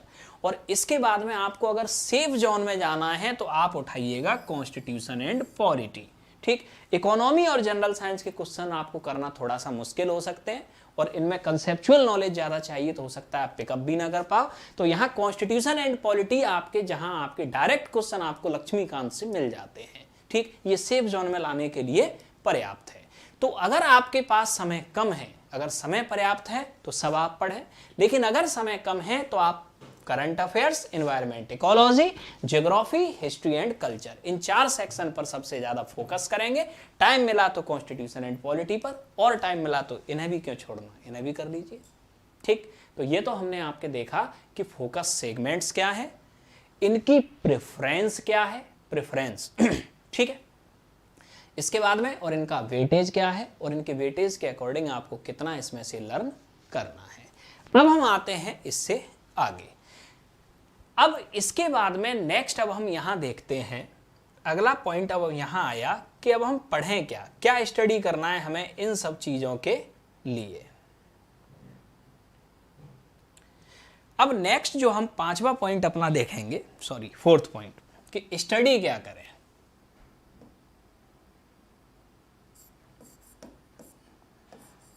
क्या पढ़ें, क्या पढ़ें, या स्टडी क्या करना है हमें, स्टडी क्या करना है।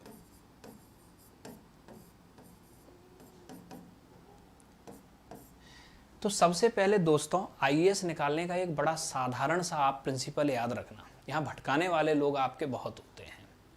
प्रिंसिपल आपको याद रखना है सिर्फ 1, प्रिंसिपल आपको क्या याद रखना है, सिर्फ 1। अब ये 1 क्या, ठीक, तो 1 प्रिंसिपल में 1 बुक, ठीक, 1 प्रिंसिपल में 1 टीचर या 1 गाइडेंस, ठीक है, यह हुआ। इसके बाद में 1 बुक में आपको रखनी है 1 स्ट्रेटजी, एक रणनीति, ठीक है, जो रोज रोज आपको नहीं बदलनी है। इसके बाद 1 मैगजीन, ठीक। अब यहां ये सारी चीजें हम आपको बता क्यों रहे हैं, सबसे पहले तो इस 1 प्रिंसिपल से आपका लेना देना क्या है। तो अब हम इस अगर 1 प्रिंसिपल की अगर हम बात करें तो 1 प्रिंसिपल की अब हम बात करें तो अब यहां हम बात कर क्यों रहे हैं। होता क्या है आपके कि जब एग्जाम की आप तैयारी करने आपके आते हो तो आप जितने लोगों से पूछोगे उतने लोगों के द्वारा एक सब्जेक्ट पर आपको उतनी ही बुक बता दी जाएंगी। जैसे कि हम पॉलिटी की बात करें, ठीक है, जैसे ही आप पॉलिटी की बुक किसी से पूछोगे पर्सन ए से कि कौन सी बुक लेना चाहिए, हो सकता है वो सिर्फ एनसीईआरटी बोले। बी पर्सन से पूछा, उसने बोला लक्ष्मीकांत ले लो। सी पर्सन से आपने पूछा, उसने बोला डीडी बसु ले लो। डी पर्सन से आपने पूछा, उसने बोला सुभाष कश्यप ले लो। तो अब क्वेश्चन आपके ये आ गया कि इतनी बुक्स क्या ये संभव है पढ़ना, ठीक। तो अब यहाँ याद रखिएगा कि जितनी भी बुक आपकी ये होती हैं किसी एक सब्जेक्ट से रिलेटेड, उनमें 90% मटेरियल कॉमन होता है। 90% मटेरियल क्या होता है, कॉमन होता है, और हर बुक में 10% मटेरियल एक्स्ट्रा होगा, ठीक है। और आप उस 10% एक्स्ट्रा मटेरियल के लिए पूरी एक बुक पढ़ें, ठीक, ये आप जस्टिस नहीं कर रहे हैं। इससे अच्छा ये है कि आप एक ही बुक को बार बार बार बार पढ़ें, ठीक। तो यहां आपकी सक्सेस के जो चांस हैं वो 10 बुक को एक बार पढ़ने से नहीं बनेंगे। सक्सेस के जो चांस होंगे वो एक बुक को 10 बार पढ़ने से बनेंगे, क्योंकि 10 बुक को एक बार पढ़ोगे तो आप हो सकता है किसी भी बुक को अच्छे से लर्न ना कर पाओ, लेकिन एक बुक को अगर 10 बार पढ़ोगे तो आप हो सकता है ज्यादा बेहतर कर सको। तो यहां पहला प्रिंसिपल 1 का 1 बुक, सिर्फ एक किताब, और एक किताब को आप मल्टीपल टाइम्स पढ़ेंगे। दूसरा 1 टीचर या 1 गाइडेंस। तो 1 टीचर की जगह हम यहाँ गाइडेंस लेके चलते हैं। कभी तो आप गाइडेंस लेते हो अपने पेरेंट्स से, कभी आप गाइडेंस लेते हो अपने सीनियर से, कभी आप गाइडेंस लेते हो अपने टीचर से, और हर व्यक्ति आपको एक अलग तरीके से गाइड करता है। तो सबसे पहले तो आप किसी एक गाइडेंस में आप अपना काम करेंगे। चाहे गाइडेंस वो आपके पेरेंट्स का हो, टीचर्स का हो, सीनियर्स का हो, किसी का भी हो, एक गाइडेंस। ठीक, यह हुआ। तो उस गाइडेंस में आपको काम करना है। बाकी की कई लोग अपने दोस्तों से गाइडेंस लेते हैं, तो उनका गाइडेंस तो आपको पता ही है कहाँ ले जाएगा। ठीक है, अब इसके बाद में नेक्स्ट वन स्ट्रेटजी। अब वन स्ट्रेटजी से आपके तात्पर्य क्या है कि यहाँ हर व्यक्ति की अपनी एक अलग स्ट्रेटजी होती है। आप किसी दूसरे की स्ट्रेटजी को फॉलो करने की कोशिश ना करें। ठीक, जैसे कि वन स्ट्रेटजी से मतलब आपने देखा कि आपके सीनियर ने ज्योग्राफी ऑप्शनल से आईएएस निकाला, आपने भी उठा के ले लिया। अरे उन्होंने ज्योग्राफी ऑप्शनल से निकाला, इसमें ये कहाँ लिखा है कि आप भी ज्योग्राफी से ही निकाल पाओगे? हो सकता है आपको समझ में ही ना आती हो ज्योग्राफी, कैसे निकाल लोगे आप? तो आप अपनी खुद की स्ट्रेटजी को आप बनाइए कि आपको प्रीलिम्स मेंस इंटरव्यू की तैयारी कैसे करनी है, और आप सिर्फ अपनी ही उसी स्ट्रेटजी को फॉलो करेंगे। आप दूसरे को देखो जरूर, लेकिन दूसरे को कॉपी मत करो। कॉपी करोगे तो प्रॉब्लम आपकी स्ट्रेटजी में हो सकती है। तो स्ट्रेटजी एक स्ट्रेटजी, फिर आप अपनी स्ट्रेटजी बनाइए। अगर आप अनसक्सेस होते हैं अपनी स्ट्रेटजी में तो उसी स्ट्रेटजी को फिर आप रिफॉर्म कीजिए, वो मंजूर है, लेकिन कॉपी मत कीजिए किसी की स्ट्रेटजी को। ठीक, किसी की स्ट्रेटजी को कॉपी मत कीजिए। जैसे कि कोई व्यक्ति ने आईएएस निकाला और वो सुबह आपके पढ़ता था, तो आप भी उसकी देखा देखी सुबह उठना शुरू कर दिए, पढ़ ही नहीं पा रहे हैं, नींद आ रही है, तो ऐसी स्ट्रेटजी फॉलो करने का कोई मतलब नहीं है। ठीक, और इसके बाद आपके वन मैगजीन। वन मैगजीन की बात इसलिए कि जब हम करंट अफेयर्स की बात करते हैं तो मार्केट में 1,000 मैगजीन्स होंगी, 1,000 वेबसाइट होंगी और 1,000 टीवी न्यूज चैनल होंगे जिनसे हमें करंट मिल सकता है, और आप यहाँ इतने कंफ्यूज हो जाओगे। तो इन सबसे बेहतर ये है कि सिर्फ एक मैगजीन, कोई भी एक मैगजीन फॉलो करो। 99% आपके मैगजीन में कॉमन मैटर आपके होगा, अलग से कुछ नहीं होगा। तो 10 मैगजीन 10 वेबसाइट फॉलो करने से अच्छा ये है कि कोई एक मैगजीन और कोई एक वेबसाइट को आप लास्ट तक फॉलो करना। ठीक, तो ये आपके होता है क्या, वन मैगजीन। तो ये वन का कंसेप्ट बिल्कुल याद रखना। ठीक है, अदरवाइज आप कभी भी तैयारी पूरी नहीं कर पाओगे। अगर आप बहुत ज्यादा भटके, ठीक, तो आपके हाथ में कुछ भी नहीं रहेगा। तो यहां याद रखना कि क्या पढ़ें, तो पढ़ना क्या है, वन बुक, वन टीचर या वन गाइडेंस, वन स्ट्रेटजी और वन मैगजीन। अब हम आपको आईएएस प्रीलिम्स के लिए सिलेक्टेड कुछ मटेरियल अब हम यहाँ सजेस्ट कर रहे हैं। ठीक है, ये हमारा सजेशन है। ठीक, हो सकता है कि इससे बेहतर आपको अगर कोई लगता हो तो आप वहां भी मूव कर सकते हैं। ठीक, तो सबसे पहले अब हम आते हैं, सबसे पहले हमने उठाया आपके current affairs. Current affairs, current affairs की बात करें तो सबसे पहले आपको लेना है कोई एक मैगजीन। एक मैगजीन आप अपनी सुविधा से डिसाइड कर सकते हैं। अपनी सुविधा से कैसे डिसाइड करते हैं, मैगजीन दो प्रकार की आपकी सामान्यतः होती है। किसी भी टॉपिक पे मान लिया आपने देखा कि कोई मैगजीन आपके, ठीक है, जैसे कि आपने देखा कि सार्क का लेटेस्ट समिट ये कहाँ हुआ, एक मैगजीन में आपको सिर्फ वही इंफॉर्मेशन मिलेगी जो लेटेस्ट समिट से रिलेटेड है। और एक मैगजीन ऐसी होगी कि सार्क का लेटेस्ट समिट कहाँ हुआ, तो उसमें पूरा पहले बैकग्राउंड होगा, ये सार्क क्या है, इसकी शुरुआत कहाँ से हुई, कहाँ से इसके सारे समिट शुरू हुए और प्रेजेंट समिट कहाँ हुआ और सिचुएशन क्या है। तो यहाँ दो प्रकार के लोग आपके हो सकते हैं, एक तो वो लोग जो तैयारी शुरू कर रहे हैं और एक वो लोग जिन्हें पहले से चीज़ें पता हैं। तो जो लोग बिल्कुल तैयारी शुरू कर रहे हैं तो उन्हें मैगजीन उठानी है आपके कौन सी, जहाँ बेसिक से चीज़ें दी हों। जब तक बेसिक से नहीं दी होंगी आपको पता ही नहीं चलेगा चल के आ रहा है। ठीक है, ये सबसे पहले हुआ। तो अब यहाँ आपके बाद में नेक्स्ट आते हैं वन मैगजीन, कोई भी अपनी सुविधा के हिसाब से आप चूज कीजिए। ठीक है, हो सकता है आपके मैगजीन सिविल सर्विसेज टाइम्स हो, क्रॉनिकल हो, ठीक, इसके अलावा आपके कोई भी हो। इसके अलावा आपके करंट अफेयर्स में आप दूसरी मैगजीन्स एक जो चूज करें, आप इसे जरूर चूज करें, योजना। ठीक है, इस मैगजीन को आप सप्लीमेंट बना के रखिए अपने साथ, ये आपको जरूर चूज करनी है। इसके बाद में आप वेबसाइट पे अगर जाएं तो ऑथेंटिकेटेड वेबसाइट है सिर्फ आपकी PIB। इसके अलावा आपके कई कोचिंग्स की अपनी अलग अलग वेबसाइट्स हैं, अगर आपको उसमें से कुछ लगता है कि उसमें से कुछ आपको लेना चाहिए तो आप अपनी सुविधा से ले सकते हैं। अदरवाइज PIB से ज़्यादा ऑथेंटिकेटेड वेबसाइट या कोई सोर्स करंट का आपके पास नहीं है। अब नेक्स्ट अब हम आगे बात करें तो अब यहाँ आपके कोई एक न्यूज़पेपर, कोई एक न्यूज़पेपर। अब यहाँ एक न्यूज़पेपर में भी अब याद रखना आप सामान्यतः आपके आईएएस की तैयारी करने के लिए आते हो तो लोग आपसे बोलते हैं द हिंदू पढ़ना चाहिए। तो खास करके आपके हिंदी मीडियम के स्टूडेंट्स, ठीक, जिन्हें अंग्रेजी बहुत अच्छे से नहीं आती, हम उन लोगों को ये सलाह देंगे कि द हिंदू पढ़ना तो चाहिए, लेकिन आपको अंग्रेजी नहीं आती तो आप पढ़ने की कोशिश मत कीजिए, ठीक। अदरवाइज आप अपना बहुत ज़्यादा टाइम सिर्फ द हिंदू पढ़ने में ही खराब कर लेंगे, ठीक है। जिस समय आप और कुछ पढ़ सकते हैं उस समय आप सिर्फ द हिंदू में पूरा टाइम निकाल देंगे। तो आपके न्यूज़पेपर में आप दैनिक जागरण नेशनल एडिशन पढ़ सकते हो, हिंदुस्तान आप पढ़ सकते हो, ठीक है, क्योंकि न्यूज़पेपर में भी जो कॉमन न्यूज़ होती हैं वो सब में एक जैसी होती हैं। तो यहाँ वन का प्रिंसिपल, कोई भी एक मैगजीन करंट के लिए योजना आप फॉलो कीजिए, पीआईबी फॉलो कीजिए और एक न्यूज़पेपर आप फॉलो कीजिए। इससे ज़्यादा आपको करंट के लिए कुछ करने की ज़रूरत नहीं है, ठीक। अब आते हैं हम इसके बाद में, सबसे पहले आपने देखा कि करंट में क्या पढ़ना है। करंट के बाद अब हम आते हैं अपना environment and ecology. Environment and ecology. अब एनवायरमेंट एंड इकोलॉजी की अब अगर हम बात करें तो यहाँ आप याद रखना, सबसे बेसिक में आपको जो पढ़ना है, अब यहाँ करंट में एक पॉइंट आप और शामिल कर सकते हो।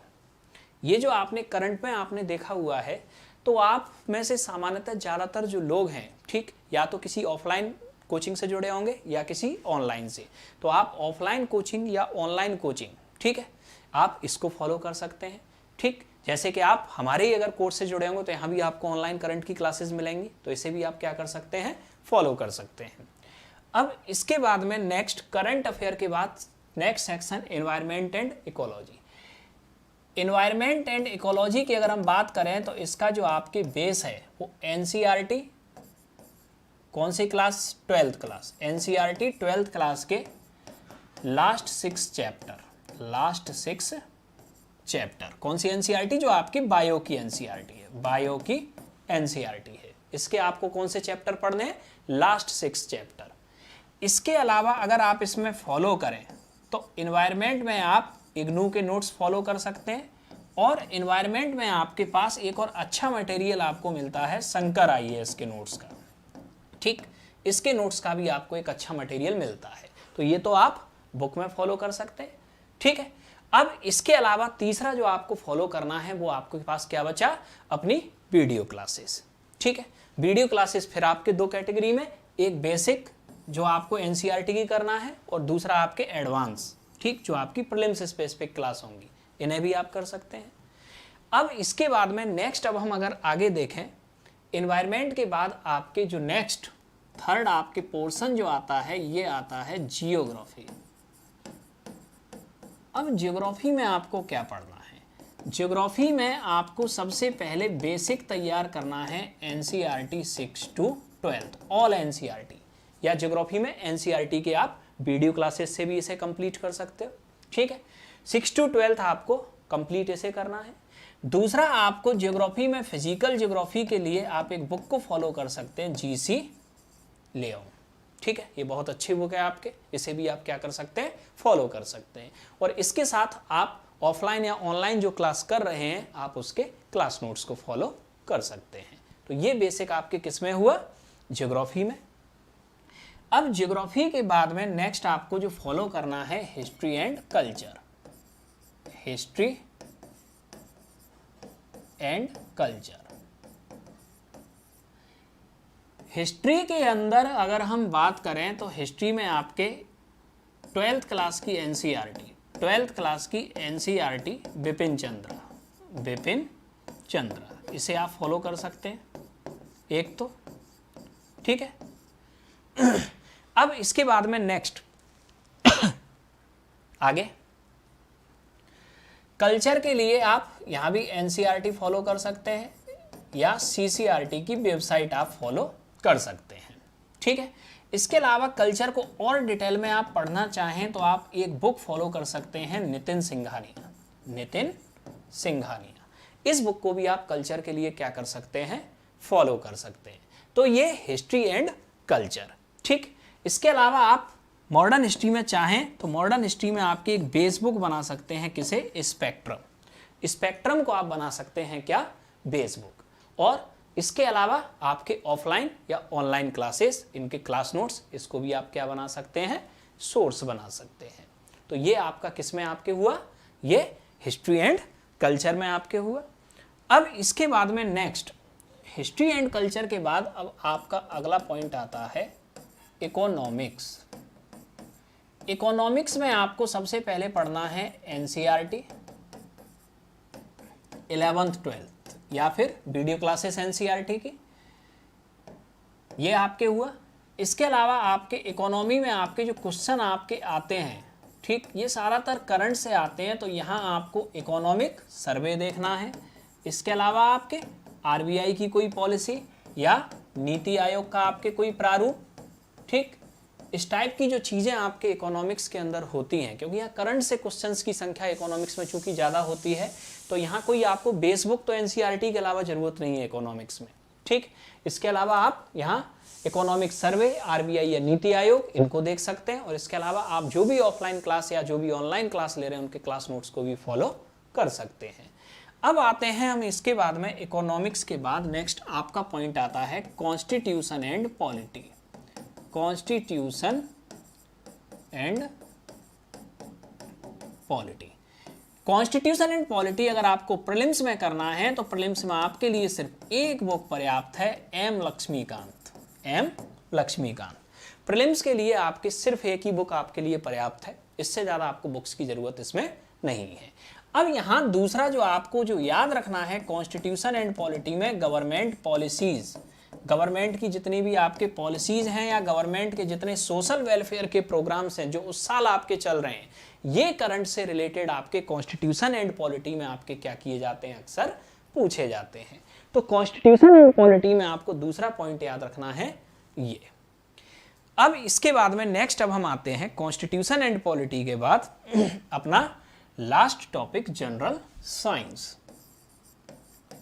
जनरल साइंस, तो जनरल साइंस की अगर हम बात करें तो जनरल साइंस में आपको बायोलॉजी और जनरल साइंस में आपको केमिस्ट्री, ठीक है।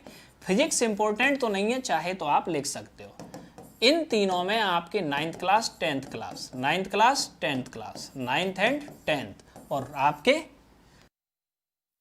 राइटर नेम लखमीर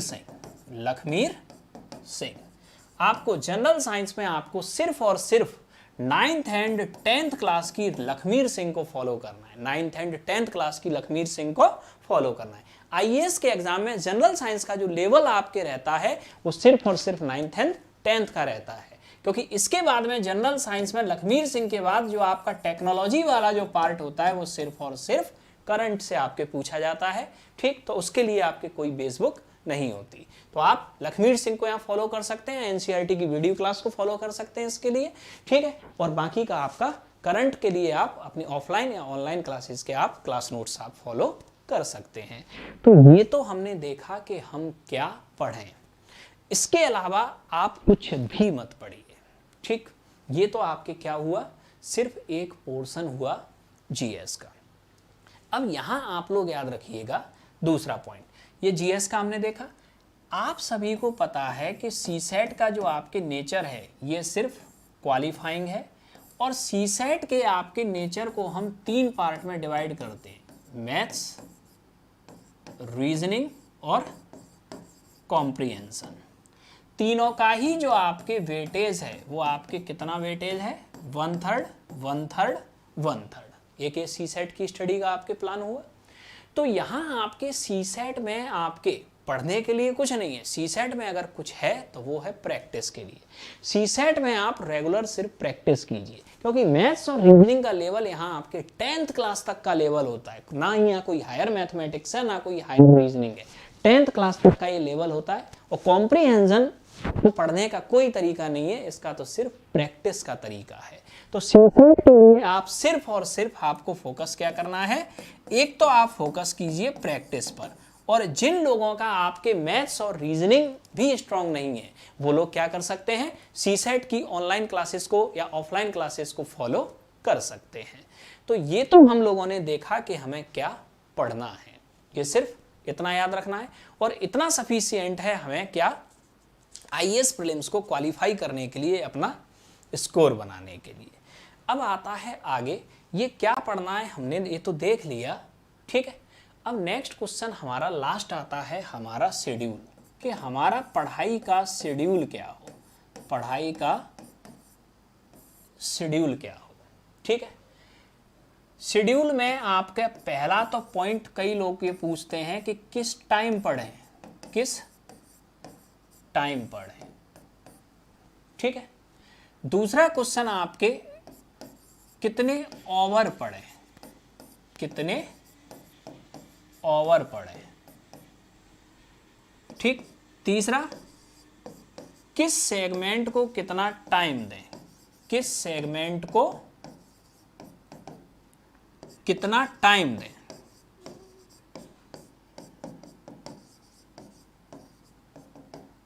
तो यहां हमें 3 सवालों के जवाब देखने हैं इस शेड्यूल में। पहला तो किस टाइम पढ़े। अब यहां आपको कॉपी नहीं करना है, किस टाइम पढ़ें ये आप अपने कंफर्ट के हिसाब से देखिए। कई लोग मॉर्निंग में पढ़ने में कंफर्ट फील करते हैं, कई लोग आफ्टरनून में कंफर्ट फील करते हैं, कई लोग आपके पूरी रात पढ़ते हैं। तो यहाँ आपको याद क्या रखना है, टाइम आप डिसाइड कीजिए अपनी कंफर्ट जोन के अकॉर्डिंग, किसी के कहने पर नहीं, कंफर्ट जोन के अकॉर्डिंग कि आपकी कंफर्ट जोन क्या है। आपको रात में पढ़ना पसंद है, दिन में पढ़ना पसंद है, सुबह सो के उठना पसंद है, कब पसंद है, या पढ़ना ही पसंद नहीं है, तो फिर कोई फर्क ही नहीं पड़ता, कुछ भी कर लो फिर तो आप। ठीक, तो टाइम आपको डिसाइड करना है किसके अकॉर्डिंग, अपनी कंफर्ट जोन के अकॉर्डिंग सबसे पहले। अब इसके बाद में नेक्स्ट पॉइंट आया कि कितने ओवर पढ़ें। अब कितने ओवर पढ़ें, तो कितने ओवर पढ़ें तो ये सबके लिए फिक्स नहीं है। ठीक है, कितने ओवर पढ़ें ये डिपेंड करता है आपकी ग्रेस्पिंग पावर के ऊपर। ग्रेस्पिंग पावर यानी कि आपके ग्रहण करने की क्षमता के ऊपर। ये ग्रेस्पिंग पावर के अकॉर्डिंग ये 4 to 16 ओवर तक का भी टाइम हो सकता है। यानी कि पर्सन भी जिसे 16 घंटे में लर्न कर पा रहा है, हो सकता है आप उसे 4 घंटे में लर्न कर दो। तो कितने ओवर पढ़ें इसे भी आप किसी दूसरे को देख के डिसाइड ना करें, डिसाइड करें क्वालिटी को देख के कि कोई दूसरा पर्सन 1 घंटे में 8 पेज पढ़ पा रहा है और आप 30 ही मिनट में 8 पेज को लर्न कर पा रहे हो, तो आपको उससे आधा पढ़ना है।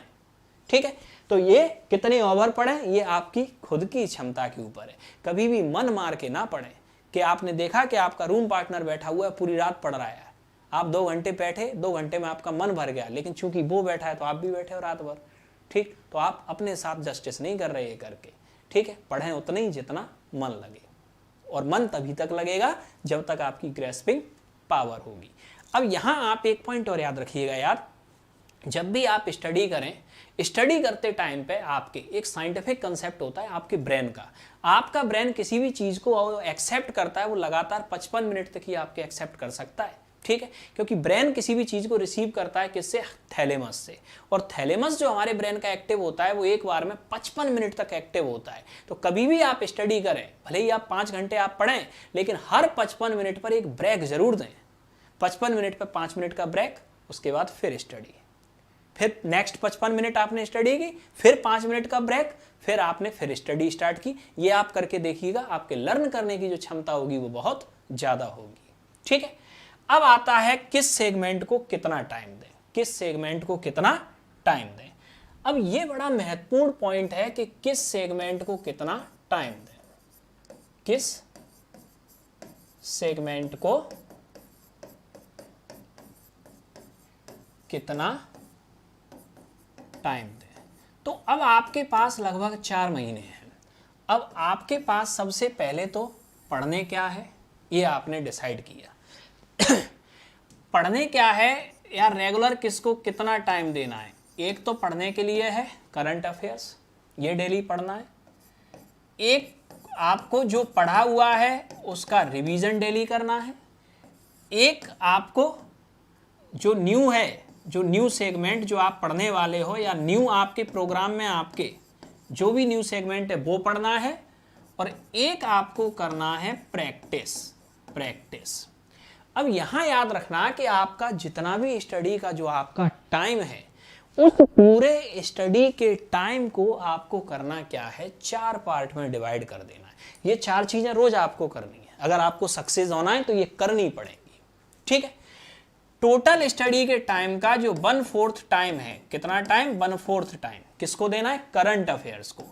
इतना ही 1/4 टाइम आपको देना है जो आप पहले पढ़ चुके हो उसे रिवाइज करने के लिए, क्योंकि रिवाइज नहीं करोगे तो नया पढ़ने का भी कोई फायदा नहीं है, आप लगातार और रेगुलर क्या होते जाओगे, भूलते जाओगे। ये दूसरी प्रॉब्लम आ सकती है। नेक्स्ट आपको टाइम देना है, वो आपको देना है न्यू सेगमेंट को, कितना टाइम, 1/4 टाइम। और इसके बाद में आपको जो टाइम देना है वो देना है प्रैक्टिस को, कि आपने जैसे ही कोई सेगमेंट पढ़ा, प्रत्येक सेगमेंट पे बेस्ड आपके एनसीईआरटी क्वेश्चंस होते हैं जो एनसीईआरटी के पीछे दिए, क्या आप इन क्वेश्चंस को सॉल्व कर पा रहे हो, ठीक। इसके अलावा आप प्रैक्टिस जो दूसरी कर सकते हो घटना चक्र के क्वेश्चन से कर सकते हो, ठीक। ये प्रैक्टिस क्यों जरूरी है, जिससे कि एक तो आपके अंदर कॉन्फिडेंस बिल्डअप होगा कि ये टॉपिक आपका खत्म हो गया, ठीक है। इसके अलावा आपके प्रैक्टिस के लिए आप क्या कर सकते हो, प्रीवियस ईयर क्वेश्चंस को फॉलो कर सकते हो, या प्रैक्टिस के लिए आप किसी टेस्ट सीरीज को फॉलो कर सकते हो। और टोटल टाइम का जो 1/4 टाइम है आपको वो देना है पर डे, इसके ऊपर टोटल टाइम का 1/4 टाइम। यानी कि अगर आप लोग एक दिन में 8 घंटे की एवरेज स्टडी करते हो तो 2 घंटे का टाइम आपको डेली करंट को देना है, जिसमें आप न्यूज़पेपर, पीआईबी की वेबसाइट, ठीक, इसको आप करेंगे। 2 घंटे का टाइम आपने जो पहले पढ़ा हुआ है उसे रिवीजन करने को देना है। 2 घंटे आप पर डे न्यू सेगमेंट पढ़ेंगे अपने आप को अपडेट करने के लिए, जैसे हिस्ट्री खत्म हुई तो ज्योग्राफी, ज्योग्राफी खत्म हुई तो पॉलिटी, पॉलिटी खत्म हुई तो इकोनॉमी, ठीक है। इसके बाद में आप प्रैक्टिस को देंगे पर डे 2 घंटे का टाइम, क्योंकि बिना प्रैक्टिस के आप एग्जाम में परफॉर्म नहीं कर पाएंगे, क्योंकि यही जो आपके अब यहां ज्यादातर लोग प्रॉब्लम क्या क्रिएट करते हैं, ज्यादातर लोग अपना जो सबसे ज्यादा टाइम देते हैं ये न्यूज सेगमेंट पे दे देते हैं, और कुछ लोग करंट को भी इसमें शामिल कर देते हैं। रिवीजन और प्रैक्टिस पे टाइम नहीं देते। रिवीजन और प्रैक्टिस पे टाइम नहीं देने के कारण जो आप पढ़ते हो वो भूलने लगते हो, और प्रैक्टिस पे टाइम नहीं देने के कारण जब आप एग्जाम हॉल में होते हो तो आप 100% परफॉर्मेंस नहीं दे पाते। क्योंकि ये जो आपकी प्रैक्टिस है, ये प्रैक्टिस करेगा क्या, सबसे पहले तो किसी भी टॉपिक पे आपके कॉन्फिडेंस को बिल्डअप करेगा। दूसरा, जब आप 100 क्वेश्चन को 2 घंटे में घर पर सॉल्व करना शुरू करोगे और लंबे समय तक जब इन्हें सॉल्व करोगे तो एक स्ट्रेस मैनेजमेंट आपके अंदर आएगा, ठीक है, टाइम मैनेजमेंट आपके अंदर आएगा, ठीक है, और ह्यूमन मिस्टेक्स की संभावनाएं आपके दूर होंगी, और रूल ऑफ एलिमिनेशन को आप और बेहतर ढंग से लगाना स्टार्ट कर दोगे। तो यहां जो आप शेड्यूल है, इस शेड्यूल में आप क्या करें, इसको 4 पार्ट में बांटें। अब यहां एक शेड्यूल में एक प्रॉब्लम और है, कई लोग क्या करते हैं कि टेस्ट सीरीज को ज्वाइन कर लेते हैं, टेस्ट सीरीज को क्या कर लेते हैं, ज्वाइन कर लेते हैं। अब अगर आपने किसी टेस्ट सीरीज को ज्वाइन किया है तो उसे भी तो आपको देना है, उसके साथ अनजस्टिस नहीं कर सकते। तो फिर आपका जो रिवीजन वाला टाइम है इसे आप टेस्ट सीरीज के अकॉर्डिंग सेट कर लो। जैसे कि नेक्स्ट वीक में हिस्ट्री का टेस्ट है आपका, रिवीजन आप हिस्ट्री का कर लो, बाकी का सबको चलने दो, ठीक, क्योंकि टेस्ट सीरीज आपने किसी भी कोचिंग की XYZ ज्वाइन की हो, ठीक है, होगा तो ऐसे ही ना, कभी हिस्ट्री होगा, कभी पॉलिटी होगा, कभी ज्योग्राफी होगा, कभी इकोनॉमी होगा। तो यहाँ टेस्ट सीरीज में रिवीजन वाला टाइम सेट कर दो, ठीक। ये जो रिवीजन कर रहे हैं वो टेस्ट सीरीज के अकॉर्डिंग बना लो, जिससे क्या होगा कि टेस्ट सीरीज के साथ भी आप जस्टिस कर पाएंगे अगर आपने ज्वाइन किए, ठीक, वो भी जरूरी है आपके टेस्ट सीरीज भी। तो ये पूरा एक बेहतर तरीके से आपका एक बेहतर टाइम मैनेजमेंट होगा। तो दोस्तों, अभी तक हम लोगों ने ये डिस्कस किया कि आईएएस प्रीलिम्स के लिए क्या बेहतर स्ट्रेटजी होना चाहिए, अटेम्प्ट आपको देना या नहीं देना, कट ऑफ से रिलेटेड आपके सॉल्यूशन, फोकस आपके सेगमेंट्स, क्या पढ़ें क्या ना पढ़ें, और पढ़ाई का आपके शेड्यूल क्या रखें, ठीक। आई होप आप लोगों को ये समझ में आया होगा। इसके बाद में हम प्रीलिम्स से रिलेटेड आपके, ठीक, कि जीएस में आपके कौन कौन से गैस क्वेश्चंस या गैस सेक्शंस आपके आईएएस में हो सकते हैं, सिर्फ गैस, कंफर्म नहीं है। एक क्लास हम लोग इससे रिलेटेड बहुत जल्दी आगे लेंगे जो प्रीलिम्स 2020 के लिए आपके लिए जरूरी हो सकते हैं। आज की क्लास के लिए इतना ही काफी।